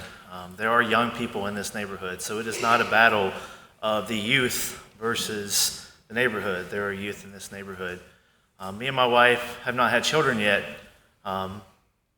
Obviously, we will have some children in the future, and so the state of the city in the future will impact us at some point. We've chosen to make Columbia our home. We're recent residents. We moved here about a year ago. We both grew up in a small rural town, Virginia. The facilities that we had at our high school, when I drive past Dreher, pale in comparison. I'm in envy of what Dreher already has. It was very common for our sports teams at our high school to drive to their practices and even to their competitions. It did not break down the team cohesion. In fact, I think those drives built team cohesion. I do not think that will be a barrier to their success. I can tell you why I moved to Melrose Heights. I wanted to be close to the city, and Melrose Heights offered a nice, quiet refuge in that city so that as we got done with work, we could go home and relax. And obviously there is some noise pollution, there is some light pollution already there. I think the proposed zone changes are only going to exacerbate that. The recent changes to the Spirit Park has already, on the weekends, it gets pretty loud now. I would like to not have the weekday nights also get loud. One question I would leave you with is, if Dreher has been as successful as they have been since their foundation, why do they feel that these new sports facilities are necessary to continue to be successful? I believe that academics is the most important thing. I do not think that the students will need the facilities. The students only need themselves to be successful. We don't need these material things to be successful. It was proven with me and my wife in our hometown, and the many kids who attained their athletic scholarships and their academic scholarships with a facility that was not well. So I just think that we ponder that and say that the facilities we already have, I think, are more than adequate. Obviously, we can always increase and update our classrooms. I think that's a better use for the Richland One funds, but I don't think that having these new athletics facilities will be necessary to the kids' success. Thank you. Thank you. All right.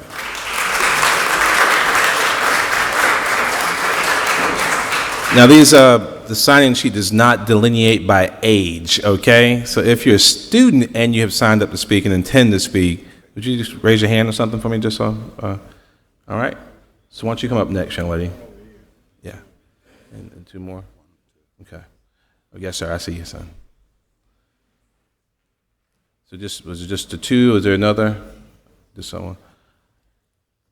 And believe me, if you have to leave to get some rest for testing tomorrow or homework, then you're duly recorded, your position, okay? Thank you. Okay, yes, ma'am. My name is Cameron Sonnefeld. I am the Rising Student Body President for Dreher High School, and I'm a member of the varsity girls soccer team. Unfortunately, a lot of the student athletes from Dreher come from low-income families that cannot provide transportation to our off-campus facilities. And I actually have a teammate that misses about 2 to 3 practices a week and even sometimes games because she lives at Epworth and cannot come to our practices that are at Ham Middle School because she doesn't have a ride there. And she's our goalie, so that's not only unfair to us as a team and her, but everyone else. And I think that every student deserves a chance to have the same abilities to play sports, no matter what background they come from. And this can be solved by having our fields right behind Dreher, because transportation problems will be eliminated from every family. Thank you. Thank you, Ms. Unfelin. What was your first name again? Cameron. Cameron. Cameron. You guys can clap now. I'm sorry.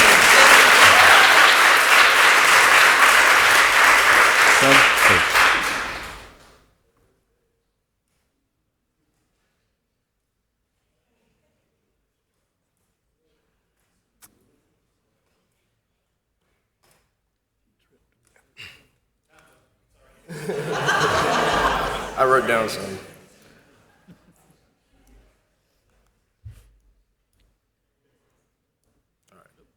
Hello. Are you texting? Are you texting right now? What are you doing, man? I just signed up about 30 minutes ago. I had to write down something. Well, you have the floor and the crutches and everything, so you're good. All right, go for it.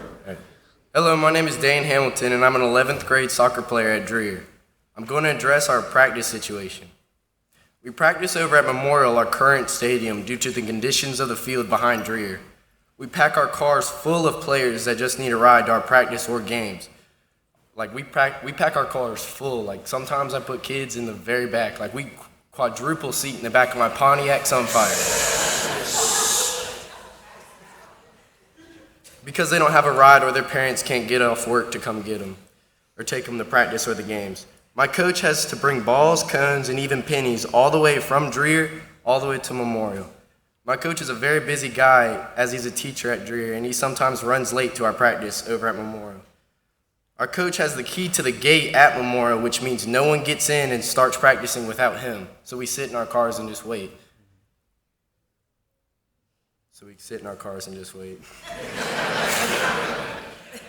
When we could just walk out our back door at Dreher with our coach right there, and we could carry the balls and pennies and just transfer them right to the field and start practice right there, right after school. One of my favorite things as being an athlete at Dreher is seeing all my friends and fellow students at the games.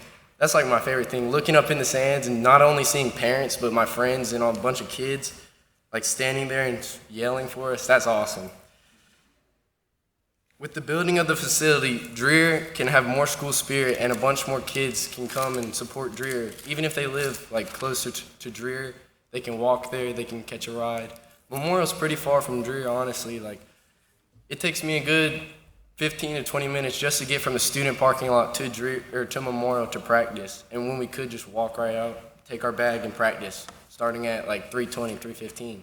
We start practice at 4:15, 4 o'clock. More practice time means we can get better. More games won, you know? All right. That's all I got to say.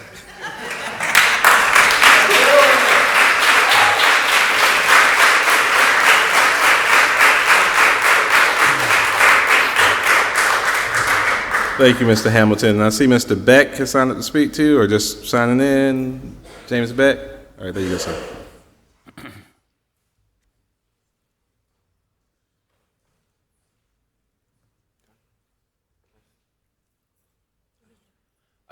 My name is James Beck. You just turned my timer off, man? I didn't touch it. I'm just messing with you, man. I'm a 9th grader at Dreher, and I haven't really had much written or planned, but I have some things I've been thinking about that can help benefit our students if our field can be built, and some firsthand experiences I've had through our athletic programs. Whenever I first started at Dreher, I gained more friends than I can count just through football and athletics. And our pride has been diminished because of our lack of facilities, and no one wants to come out play sports with us. But if our field can be built, we'll have more pride and more students coming out to gain friendships and life lessons that they can carry on with them throughout their lives. And That's all I have to say. That's perfect. All right. Good job.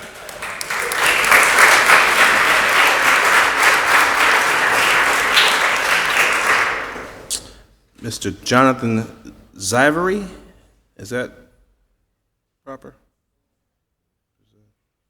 All right. Sweet Briar Road. All right. Now, don't blame anyone's penmanship on me mispronouncing names. James Curtis? Curtis.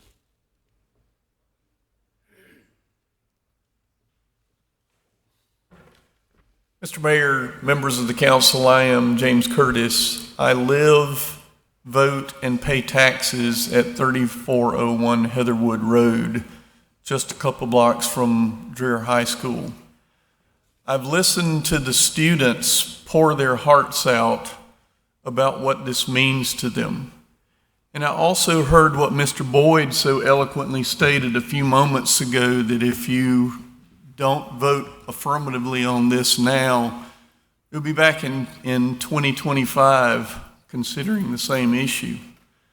I would actually respectfully beg to differ with all of those who have put forward proposals supporting this change in the zone, and tell you that I think Richland District 1 is doing a disservice to Dreher High School and to the students of Dreher High School, because I think that this proposal is far inadequate to meet the dreams of those students, at least the dreams that I have heard articulated here tonight. This is not a full-blown athletic complex that includes facilities for baseball, football, soccer, band, track and field, everything else. As it's been presented, it is a mere practice facility and one that will be used for the occasional soccer game. That's not what I've been hearing the students talk about enthusiastically tonight. So I think this plan, as it's been put forward, simply is a Band-Aid, and that Band-Aid is not going to address this problem long term. If you vote in favor to change the zoning and allow this to happen, yes, you will be back here in another 10 or 12 years arguing that we need to build a greater and more expansive athletic facility at Dreher. So let's get the school board together and have them examine a true solution to this problem that exists at Dreher, and not some half-baked idea that's going to adversely impact the immediate neighborhood. Thank you very much.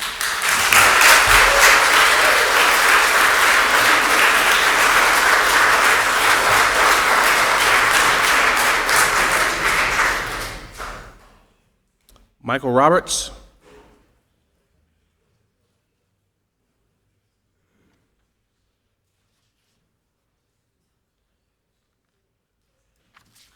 Good evening. Evening. Mayor, Councilman. My name is Michael Roberts. I'm here representing my wife, Stephanie, and my almost 2-year-old daughter, Estella. If you look on your map where it says subject property, above the S is where my home is, at 1000 Princeton Street. We purchased this home in 2003 before the expansion project. So at one point I was told, why did you buy a house next to the school? We didn't buy a house next to the school like this. It has come since then. I've seen this be portrayed as a rich versus poor, or rich versus almost as rich, with Heathwood and Shandon and all the other surrounding neighborhoods. I live in a 1,600 square foot home. It's nothing great by any means, but we like it. It's private. It's something that we call home. I went to Burns High School, a Big 16 school, and we walked down the road to go play soccer and to run cross country, and that big football team went down the road to practice. But it's not fair to compare Burns to Dreher any more than it is fair to compare Dreher to AC Flora or Hammond. Dreher is unique. I would have loved to go to school at a school like Dreher. If this construction project is allowed to happen, it will be destructive to my family's way of life. The light that will come into our home will be 10 times greater than what's going to actually hit the field. Okay? On top of that, the noise that's going to come into my home with an almost 2-year-old daughter. On top of that, the property value, there's no way my value is going to go up with a 70-foot light pole 20 feet from my backyard.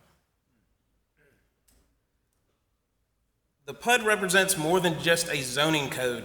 In 2003, when it came together, it represented a union between the school and the community on what we could do together. So I've heard the word fair, and it reminds me of a quote, not by Theodore Roosevelt, but my mother. Life is not fair. But I do want to throw out the word honor, and that is living up to your bargain from 2003 and what was going to happen.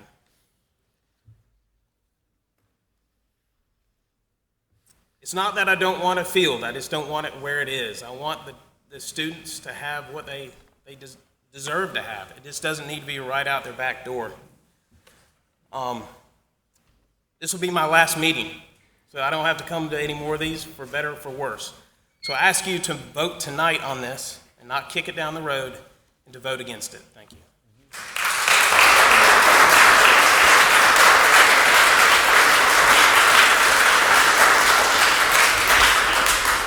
Thank you, Mr. Rob Turner.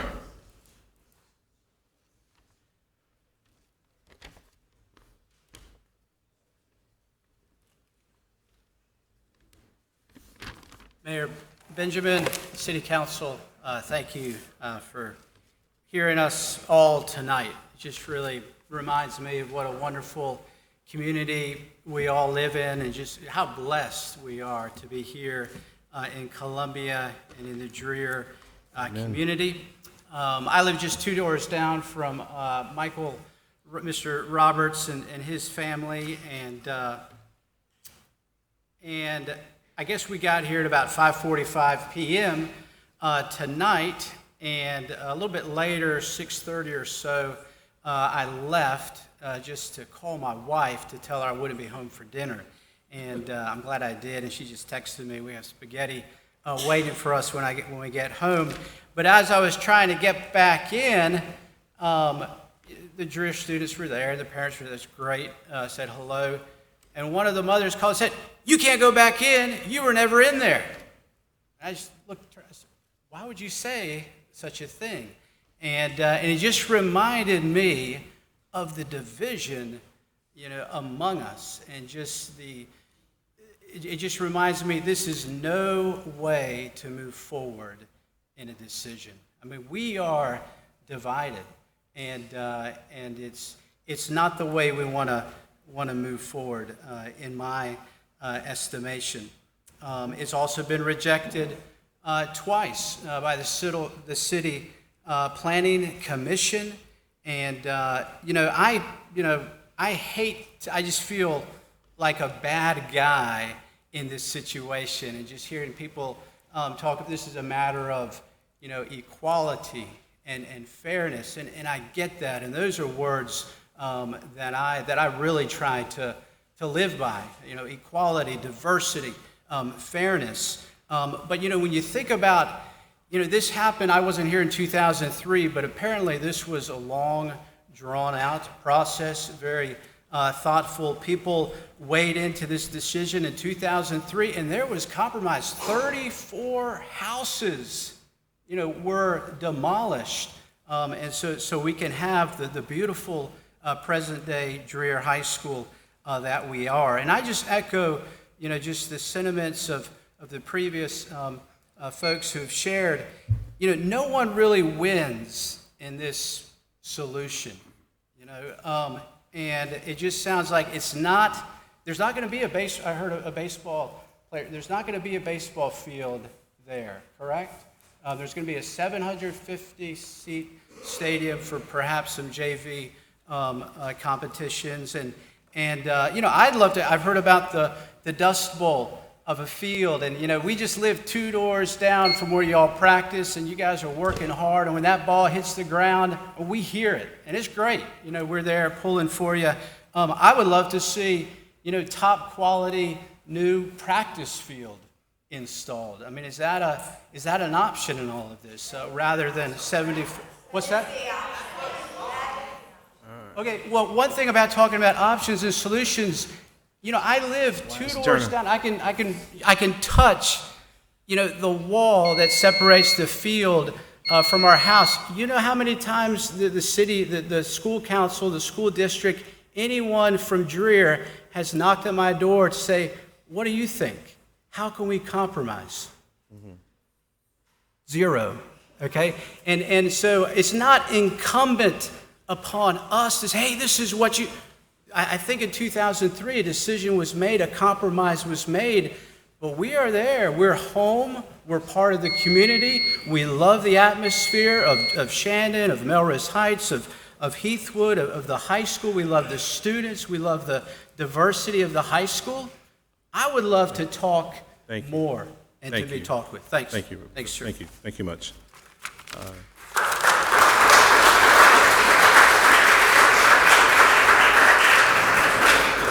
Honorable David Adams.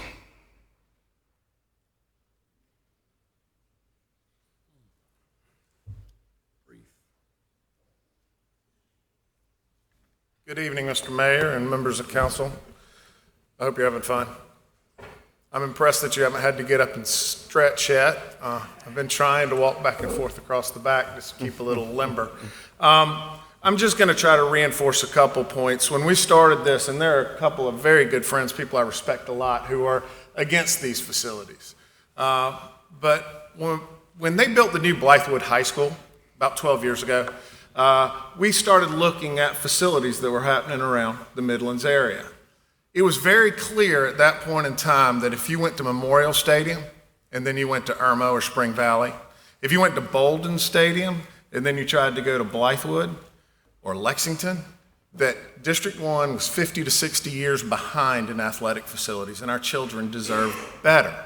And so we started a process, and School District 1 went through and did exactly what they needed to do for our children. And now, every school is going to have upgraded facilities. That includes the off-campus facilities at Memorial Stadium. So those are a part of this program. The only one that is currently in limbo is the practice facility at Dreher, is the field at Dreher. There are 6 National Merit Scholars. We keep talking about education. There are 6 National Merit Scholars at Dreher right now. 5 of them are varsity athletes, and 1 plays private sports. 40% of the students at Dreher right now, a little bit more than 40% of the students at Dreher right now, are what they consider economically disadvantaged. These children need to have the opportunity to participate in extracurricular activities, not just because it helps you pay more attention in school, not just because it helps you graduate, but because colleges now require extracurricular activities. If you want to get into a good college now, you have to have a resume, not just an SAT score. And these children don't have the opportunity to go all around town to be able to participate in these. We need something new at Dreher. And we're not asking for the world. We're asking for a field. Now, I understand about the previous agreements. I do. And that's why I think the school district has been painstaking in going through the exact rules that you have to go, the exact places we have to go to change this. The school district voted for these facilities unanimously. A body that was elected by the people voted for these facilities unanimously.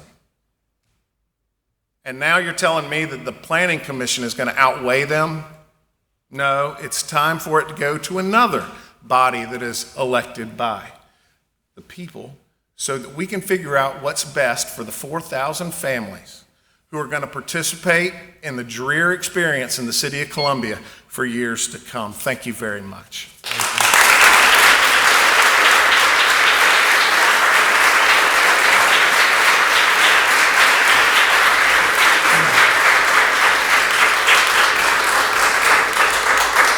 Thank you, Mr. Treasurer.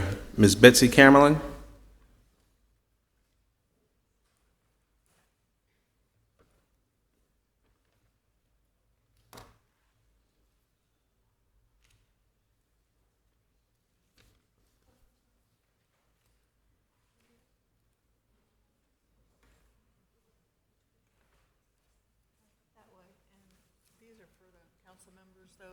I have sent you all those. My name is Betsy Camerlin. I currently serve on the board of Columbia Green, where I'm chair of the Grants Committee.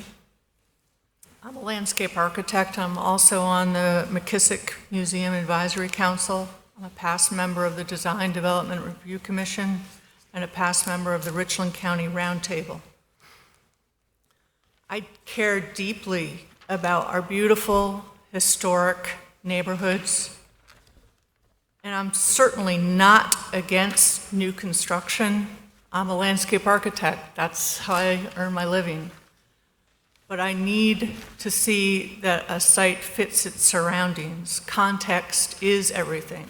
Location, location, location. Since we first met on this project back in Heathwood Park less than a year ago, we have asked to see the surroundings of the proposed site plan and the neighboring. This has still not been done. What was handed out tonight, the flyer, still does not show any of the surrounding neighbors. So I put that plan together, and I found that along with the 8 properties that immediately abut the school property, at least 70 total residential properties will be directly affected by both the light and noise pollution generated by this facility. I used a 900-foot radius, that's 3 football fields, to make this rendering, and I felt that was rather conservative. The light and noise generally carries quite a bit further. To begin with those immediate properties, 8 of them, each of them has been purchased between April 2004 and August 2016, according to the Richland County GIS property maps. They were all bought with the understanding that the PUD, which was established in 2003, was to limit additional changes and expansion to this school's facilities, especially the athletic fields. It was negotiated and agreed upon with many compromises made, and it was between the Richland County School District 1 and the City of Columbia. These are adjacent historic neighborhoods. Now, if this agreement is to be potentially wiped out, how is one to decide where to purchase property if it cannot trust the laws that are in place? How is one able to trust elected officials and school board members? How we can trust this new agreement or compromise will not also be revised in a few more years. The parents and students go and come, and the residential neighborhoods are here to stay. They've chosen these locations for their homes in which to live, sleep, and raise their own children. The 4 70-foot poles and the 8-foot poles around the tennis courts will not fit in this historic context. I ask that as an elected official, it is up to you to represent and protect those who would be negatively impacted. Since District 3 has no one presently serving us due to Mobadura's suspension, I ask you to do the right thing for those who chose to live in these neighborhoods and vote no on this proposal. Thank you.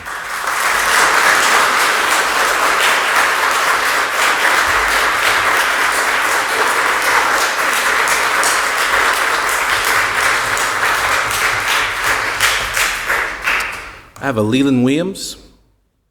Leland Williams. All right. Robert, I'm sorry, I can't read the last name. Casino Road. Okay. All right, Mr. Crooks.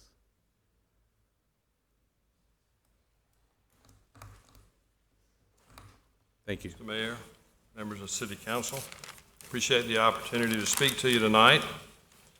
You mentioned earlier this is a civics lesson. Yes, it is. There's a difference between want and need. I have a simple solution. In 2003, as mentioned, an agreement was made between Richland School District 1, Drury High School, and the surrounding neighborhoods. The green space buffer with no future plans for organized sports activities was discussed. It was both appropriate and necessary at the time. The intent of this agreement is very clear. Mr. Perkins knows that. Ms. Stiglmeyer knows that. And those of us who were here know that. And guess what? Guess what? 14 years we've coexisted with Dreher High School in a very compatible manner. Now they want to destroy that. It's incumbent upon City Council, as representation of the paying citizens of this community, to know this, to honor this well-intended agreement. Thank you. Thank you, Mr. Schwartz.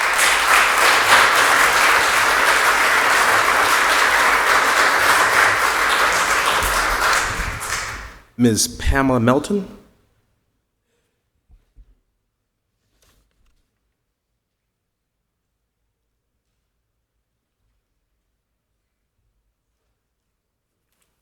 Mayor Benjamin and members of City Council, it's late and we're all tired. My name is Pamela Melton. My husband and I have lived at 747 Albion Road, a block from Dreher High School, since 1998. When we moved to Columbia from Alexandria, Virginia, everybody told us we needed to live in Irmo for the schools, but we wanted to live in the city. And so we chose to live in the city. We investigated the city schools and we were impressed with Dreher and with AC Flora. For us, academics came first. Athletics really wasn't a part of our decision, and I don't think we were unusual in that. We assumed there would be athletics, and there were, but we were quite happy with the schools. And we felt lucky to find the neighborhood that we live in with its distinctive character and long history. In 1998, our sons were in elementary and middle school, and there were lots of children their age on the street. One of our sons went to Dreher, and the other went to AC Flora. All of those children grew up and left, but in the last several years, young families have begun moving back into the neighborhood, and we love seeing and hearing the children around us. Actually, it's quite a lively neighborhood, and we like it that way. It's certainly not the cemetery that some people think we prefer. But the people who live near Dreher aren't in ivory towers. We're your neighbors and your friends, and we're just concerned about our homes. Before you cast your vote, consider this. Well, before I say this, I would say that I've heard over and over tonight about how many meetings there have been to discuss the plans and talk about compromises. I have never been invited to a single meeting by an official from the city or from Richland One or from Dreher, because we're not zoned for Dreher, so we don't get notified about things like that. And I have some ideas I would love to talk to people about, but no one's asked me. So before you cast your vote, consider this. If you vote yes, the district will go ahead and ignore the concerns of the neighbors and proceed, regardless of the damage it might do to the neighborhood. If you vote no, the district will come back, but perhaps with a more suitable plan, one that all of us can endorse, and we would love to endorse one that meets the needs of Dreher without destroying the neighborhoods next to it. The South Carolina Department of Education Best Practices Guidelines on School Planning advise that the district should work to resolve any objections to building plans in the interest of community harmony. The PUD did that, and we think that could be accomplished again. We ask you to vote no to give us a chance.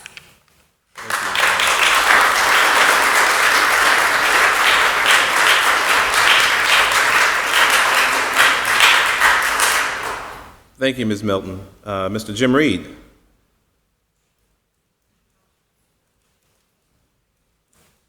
Good evening, I'm Jim Reed. In 2003, there was a compromise between residents surrounding Dreher and the school district. The school district would tear down houses to allow construction of a much larger building. In exchange, the school district committed to the residents that the use of this property would never be increased. The proposed facilities are a nice to have, they're not a requirement. There is not one student athlete at Dreher today who is not able to participate in sports because of these facilities. In the last 6 months, the Planning Commission overwhelmingly voted twice that there should be no expanded use of this property. Tonight, you have the opportunity to let these residents know that you respect their quality of life, and you will vote against this rezoning.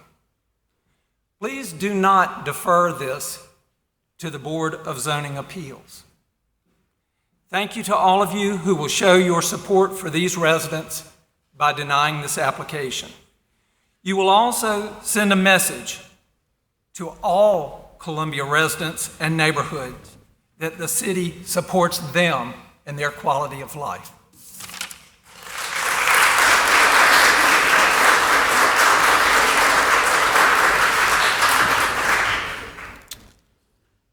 Ms. Christy Ellenberg.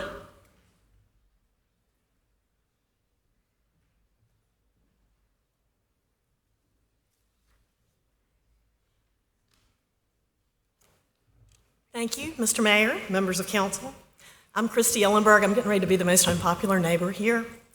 I am a neighbor of Dreher High School, living right around the corner in the corner of Devereaux and Albion. And I am in favor of the zoning change and development of the athletic fields at Dreher. While I appreciate that many neighbors have a wide variety of positions and interests, we've heard many tonight, I want to respectfully share my perspectives as well. My husband and I bought our home in fall of 2004. We welcomed being in the neighborhood that was anchored for many decades by our church, Shandon Methodist, a school, and an adjacent commercial district. And Dreher's been a good neighbor to us. Their building redevelopment was done well. Our kids learned to ride a bike over there. We've hit tennis balls, we walk to vote, we run with our dogs. It's our quality of life. As neighbors, we've had changing needs and changed our home, and I see where Dreher has changing needs as well. And all laws and regulations have some mechanism for change. With South Carolina legal decisions, PUDs aren't perfect, and in shifting from PUDs, I have to say the best, most appropriate zoning classification for this property would be RS2, in keeping with Hammond and Flores neighborhoods.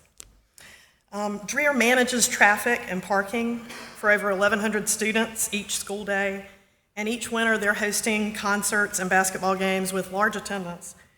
But mostly I'm here because I appreciate, in this time of so much division and so many topics in our lives, that the compromises and concessions have been made over lighting and sound. Compromises were made after listening to neighbors' concerns. So we're a family, we are zoned for AC Flora. We are in the Dreher Walk Zone, and my oldest child is looking to transfer to Dreher for purely academic programs. Lovingly, like his mom, he is the mathlete, not the athlete. And my younger child is the artist. And so this decision has nothing to do with my kids. It's all about the kids from Arthurtown to the Hamptons, Olympia to Shandon that will have Dreher as their educational home, and recognizing the opportunities they need and welcoming them as neighbors. And it's about our city. I appreciate your consideration. Thank you. Thank you.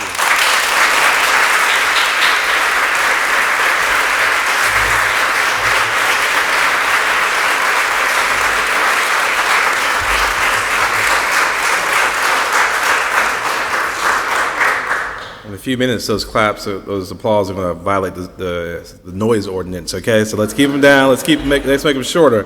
Mr. Shep Headley?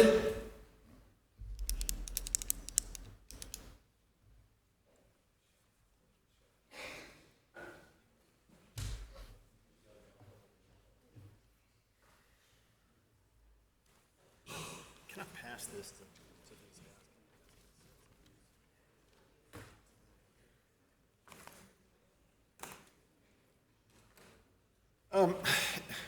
I don't know what to say that hadn't already been said. But we've gone back to, I'm Shep Headley, by the way, and I'm a father of 5. How about order pizza? Absolutely. Let's order about 100. Thank God for these kids. Thank God for these neighbors. Thank God for you. Thanks for staying up so late. But I'm the father of 5, 15, 17, 18, 19, and 21. All 5 of my kids either went to Dreher or AC Flora. I'll have 3 at USC next year. God bless us all. The other 2 will both be playing sports and currently are playing sports now. All 5 have played sports at their high schools: football, basketball, baseball, soccer, lacrosse, cheerleading. Sorry, Caroline, dance too. In dance team. And track, did I mention track? This is just an opportunity for Dreher to have a little semblance of something that everybody else has. I live in a neighborhood and I'm 1,100 feet from Hammond. I've been to soccer games there, I've been to football games there, and I can hear them. Dreer's 1.1 miles away from AC Flora High School. On their campus, they have a lighted new sports facility. They've got 5 tennis courts. They've got a softball field and a championship baseball field. And I have friends in this room that live 750 feet from that baseball field. They might be on the way to winning a state championship tonight on the road. That's in our backyard. This PUD started, and this agreement started kind of like a sharecroppers agreement. We will gladly let you lease some of this land and give you 50 cents for your crops. Your rent payment is $1. Good luck. In 1987, the neighborhood surrounding Dreer was rezoned to AC Flora. Now, nowhere in the Richland County or in the Midlands do you have a school outside its attendance zone. So when it was time to make a deal and say what was best, we have a neighborhood or neighborhoods surrounding us on the north side of Millwood and Devine Street that simply aren't zoned for Dreer. They're zoned for Brendan, Creighton, and Flora. Now, they're in the Dreer Walk Zone, but their best interest is not us. They wanted us to stay there because they did not want a commercial facility to build up behind us, kind of like the facility at Cardinal Newman High School is going right now. Absolutely nobody on Adger Road wanted to see that. Thank you for your time. Thank you for consideration. Please vote today. And I'm with you. Let's get some pieces.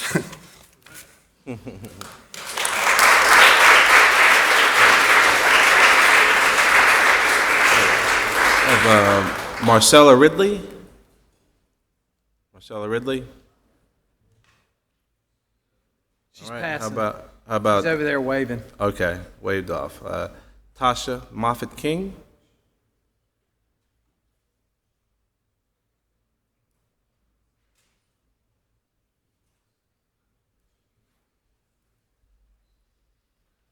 Greetings, everyone. My name is Attorney Tashia Moffitt Young.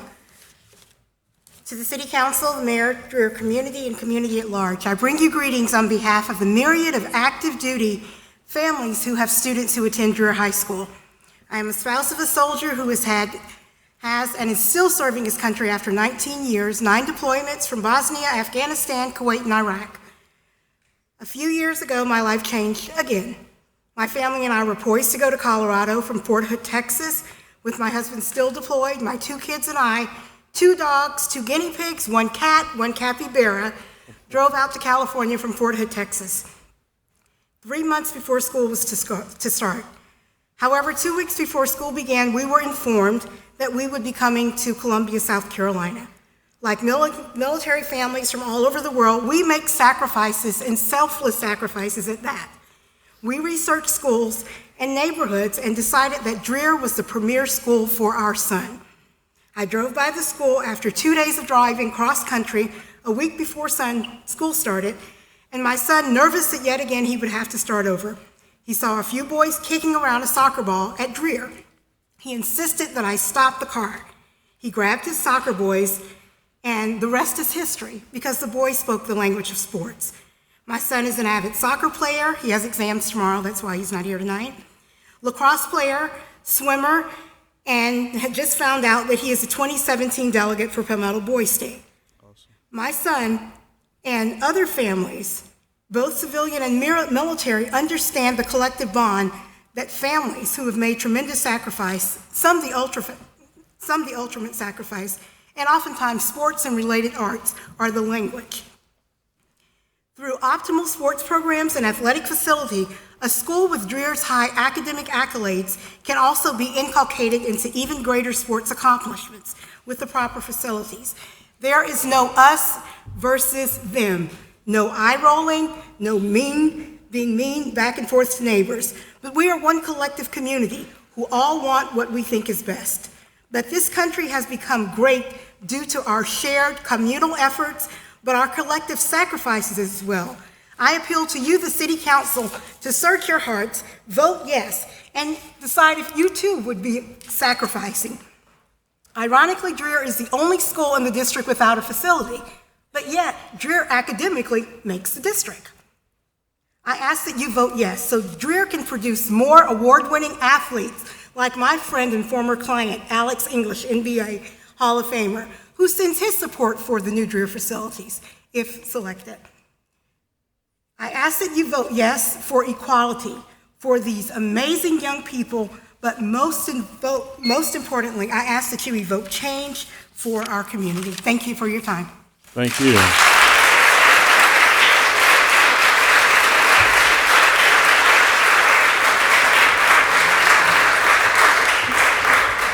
And Council, I want to make sure you know that I read what I saw on the sheet. I apologize. Married to a woman whose name is mispronounced regularly, and she doesn't like it. So, Christian Boys. All right, had you. Okay, all right, awesome. Okay. No, I had Mr. Basil already. All right. So there are a couple of duplicate entries. So we're in good shape. All right. We've had Ms. Melton. We are getting pretty close to the end, guys, by the way, if you all want to breathe a sigh of relief. Is this Jim Gregory, Adger Road?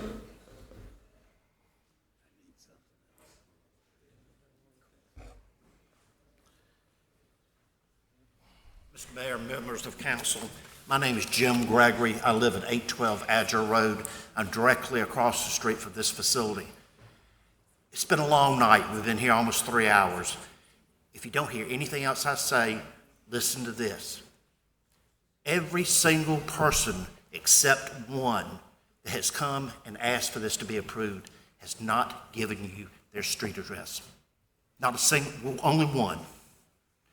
Every single person that is opposed to it has given you their street address. You know where they live. You know where they're in respect to that.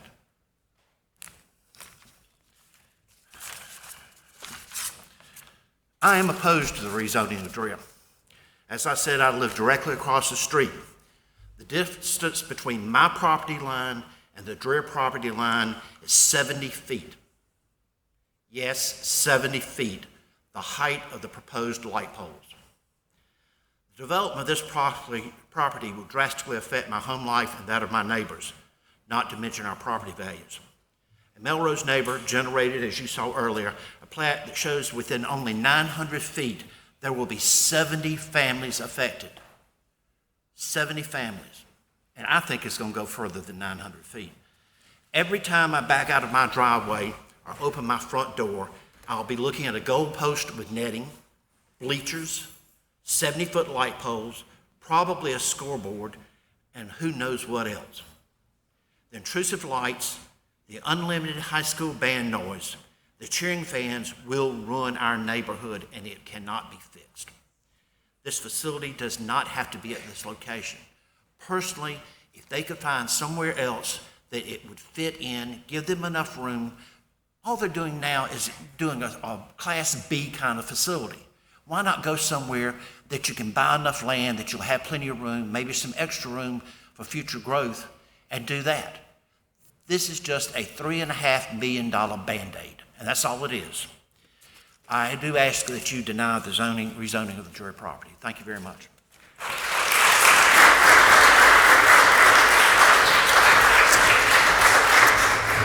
I can't read the first name, but the last name is also Hazelden.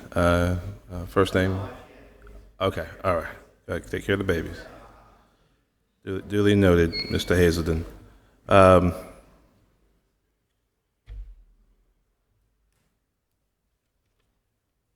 Ms. Dina Phillips.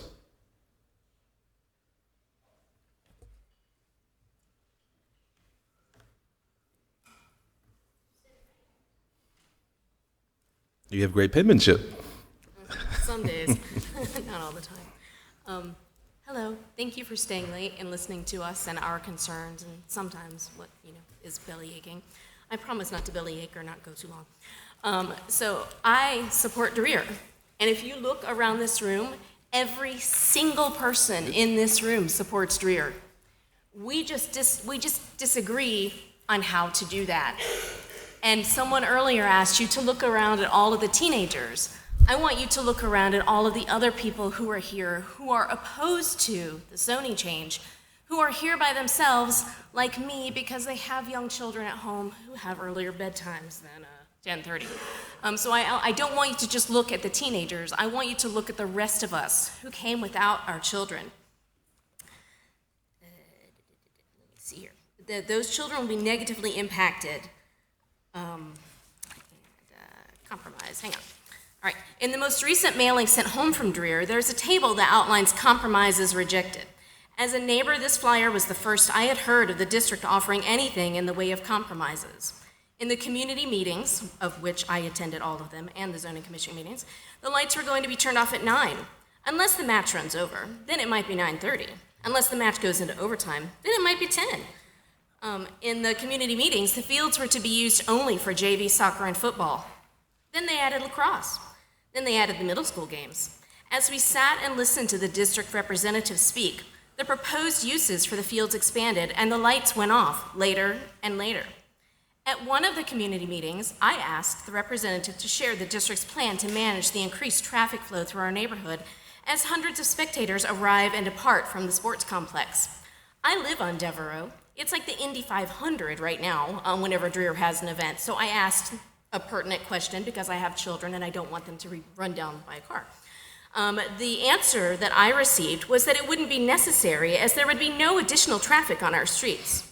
The same streets where I, my children, and my neighbors ride their bicycles, walk their dogs, and socialize. I ask you, if there is no additional traffic for a sports complex with a revised seating capacity for 750, why is building it necessary? Dreher is an award-winning school. The addition of a sports field that will still be smaller than the other schools will not change that. Please decline to change the zoning. Thank you, Ms. Phillips.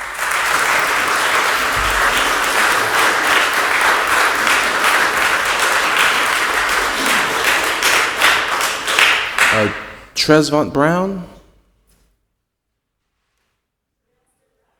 It gets better as the later it gets. I do not. I promise you that.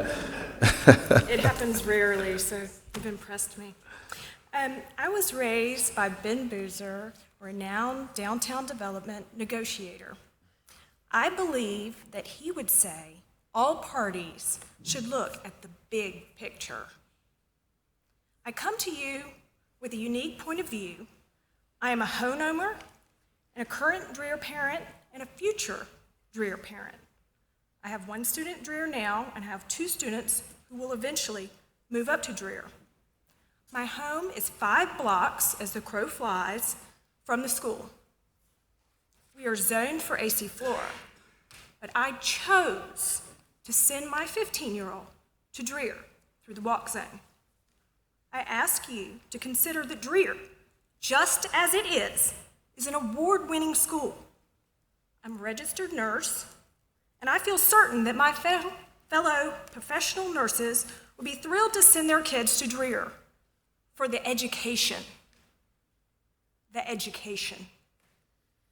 I am opposed to this zoning change because this change will increase the traffic in our neighborhood, where all 3 of my children ride their bikes and play. Consider the immediate neighbors and the noise and light pollution that they would have to endure.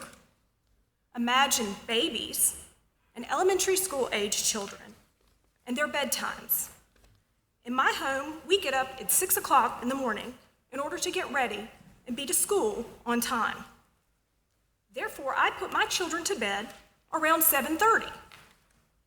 A sports stadium, or practice field, as they're calling it, would disrupt our bedtimes, both with the lights and the noise pollution. In the last 2 weeks, my 11-year-old and her friends have had a lemonade stand, a car wash fundraiser to earn money for a field trip that she wanted to go on. Our neighborhood is a vibrant area filled with young innovators and problem solvers. That's what we need. We need some creative problem solving.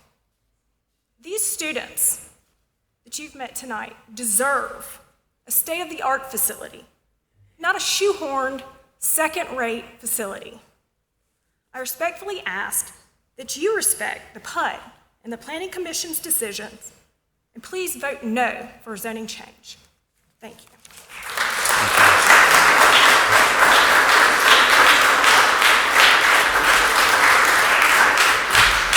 Is there anyone who signed up to speak and I have not yet called your name?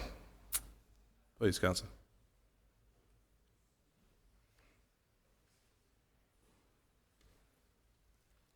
Hey, I'm David Shea, Mayor, Council. I've been a Shannon resident almost 20 years now. I have 3 kids. My middle child is here today, much too late. I have a law office downtown right next to the emerging Bull Street property. Columbia is a thriving, changing city. We love living downtown. I love working downtown and all it entails, whether it's hearing the fireworks in the Firefly Stadium, the noise from Williams-Brice, the festivals in Five Points, and since we live on Wheat Street, the 5 or 10K seems like every other weekend right in front of our house. But why do we like this? Because that's what these benefit our community. Not us personally, sometimes they do, but the entire community, a lot of people, not just a few. It's not 1938 anymore. It's not 2003 anymore. Our city is changing. The technology's changed since 2003 for these properties. Melrose Heights, Heathwood, they are desirable communities. They will still be desirable communities even after this project, if it is implemented, is in place. And I don't think anyone will dispute that. What I haven't heard from some of the opposition is we won't flee the neighborhood. The neighborhood's not going to decline. No one has said this project is bad for students. What we're hearing is it is bad for the personal interest, not the community interest. The theme of support is community. This project will benefit hundreds and thousands of students over the years, not just a few, not just a very small segment who might be affected by this project. And I've heard it alluded to some, and I don't know why it's not stressed more, but the paramount concern should be the safety of these students to have these facilities. Our city is growing. There's more traffic. These are the youngest students will be using this JV field. I don't want to hear about a bus crash on the way to practice. I mean, there's no reason that they can't have this facility this practice facility right on campus. And safety alone should be a reason to support this project in addition to all the other good reasons. Thank you. Thank you, Councilor.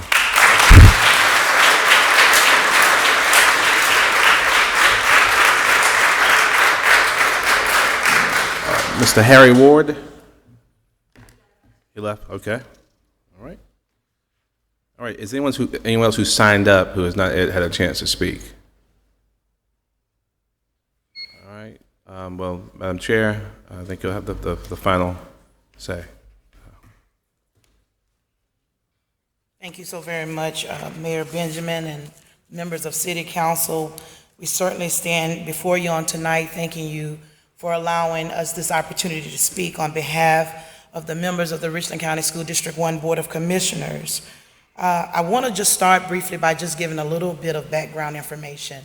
Back in 2014, my colleagues and I, members of the board, saw a need to address conditions of the stadiums and the athletic practice fields at all of our high schools across this district.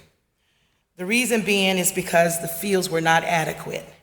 They were overused, it wasn't safe, we had scheduling issues, and many other factors. At that time, the board tasked the administration to creating and implementing a plan that would improve our 3 current stadiums, Memorial, Bolden, and Lower Richland, and adding 1 additional at Keenan. And then also looking at the repairs needed, much needed repairs, at our current athletic fields at our various high schools. Again, this was an effort to improve access to all schools for all students. Currently, this work includes much needed stadium upgrades that we had to put in place for the safety and the well-being of our students. The district is making a lot of progress in this implementation and completion of timelines at multiple sites. Some are completed, some are in the design phase, so forth. This is the district's effort, members of City Council, to fulfill a commitment for approved access for our students at Dreher. The same that is being done throughout every high school in Richland 1. Safe and adequate and accessible practice fields for all of our students. Know that this is the desired impact of the renovation efforts.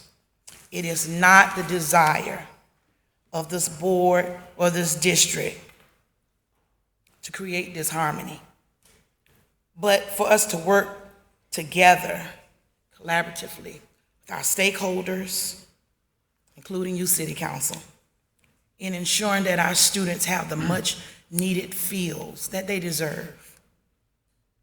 It is the desire of this board to continue to move Richland 1 forward as we lead the state.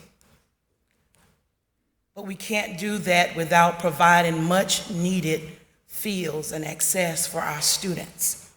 Our district is over 500 square miles. And there's a lot of compromise that's done on a daily basis. I hear the stories of our children getting home extremely late on Tuesdays, Wednesdays, and Thursdays because everybody has to use the same fields. If you go and look at any of those fields right now, they're in very poor shape. They're in bad shape.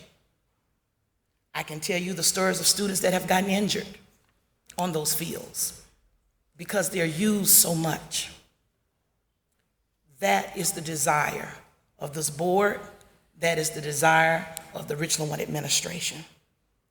So on tonight as a board, my colleagues and I, our superintendent, we pledge to continue to work through this process with recommendations and considerations in order to make this project beneficial for the students at Dreher. As you consider this request tonight, we stand ready to work together to make this happen with our neighbors, our parents, and this body. As always, we want to thank you for your time and your support to our district because we cannot do it alone. We need your help. We need your support in making this happen for the students that we love so dearly and serve on a daily basis. Thank you. Thank you, Madam Chair.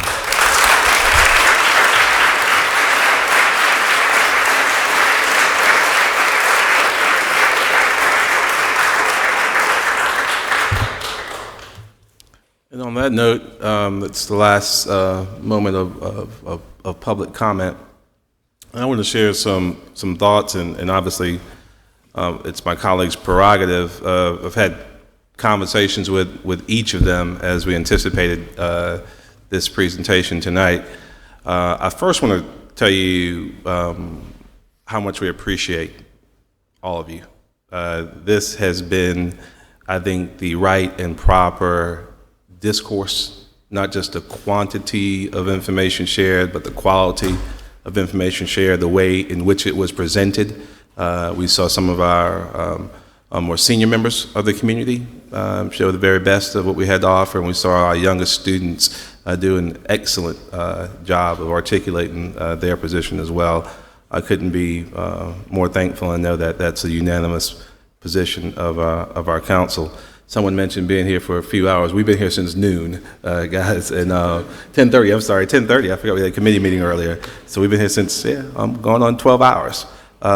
So it's been a wonderful day. We wanted to consume all public testimony and comment, and it's obvious to us that there is still got to be some room for more compromise and discussion and deliberation. I know I've taken copious notes. I've watched each and every one of my colleagues do the same. I want to really give a great deal of credit, particularly to the District 4 Representative, Mr. Rickenman, and to Councilman Duval. They've been forehead deep in trying to help figure out a compromise in this issue. I want to remind everyone who's in this room, many of whom who have commented tonight, we want a decision tonight. The reality is that three of us are hearing the presentation de novo. This is the very first time, other than the various comments we received via email and via snail mail.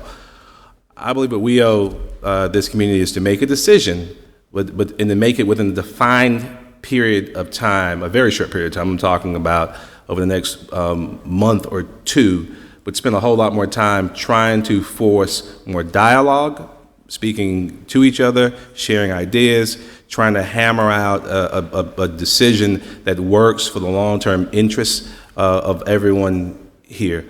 I believe that wanting your children to have a complete educational experience is a priority that we all share. I want it for my two daughters. I also know that having quiet and peaceful enjoyment of my home is also a huge priority for each and every one of us. We've got to figure out how we do this. I know that every single member of council has communicated to me that we're willing to roll up our sleeves and try our best to work out a resolution. And if in fact we cannot, then we'll vote.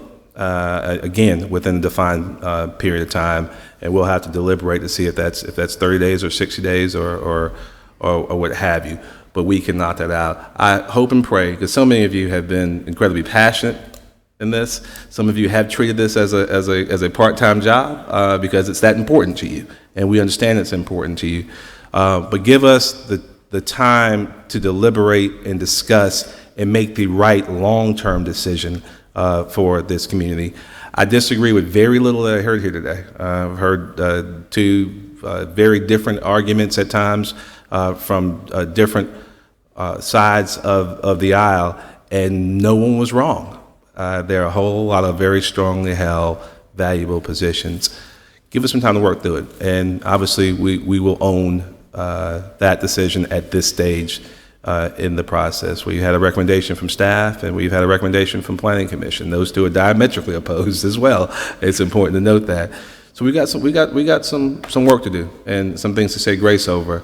I ask for your continued patience. I ask you to continue to send us any additional thoughts. Some of you made some very specific comments. I think Ms. Melton, you had some ideas. I'd love to see those ideas. And I'm not just talking about yay or nay. If you have additional ideas as to what you think you can submit to help improve upon this decision, and it might mean on-site or off-site or whatever it happens to be, we want to hear those ideas. Again, emails and text messages and everything else. We want to receive those ideas. But let us deliberate and have an opportunity to come back with a decision that we know at least accurately reflects our ability to try and strike some degree of compromise. And if we're unable to do that, then we'll move forward accordingly.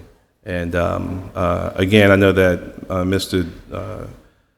Davis, that Mr. McDowell, and also Ms. Devine, although she's recused herself of this issue, both, again, want to thank Mr. Duval and Mr. Rickman for their active participation in this.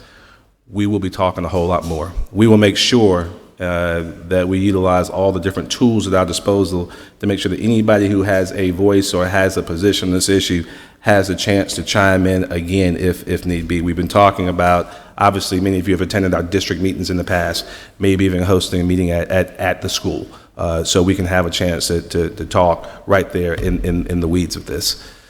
Stick with us, and we'll get this done, all right? God bless y'all.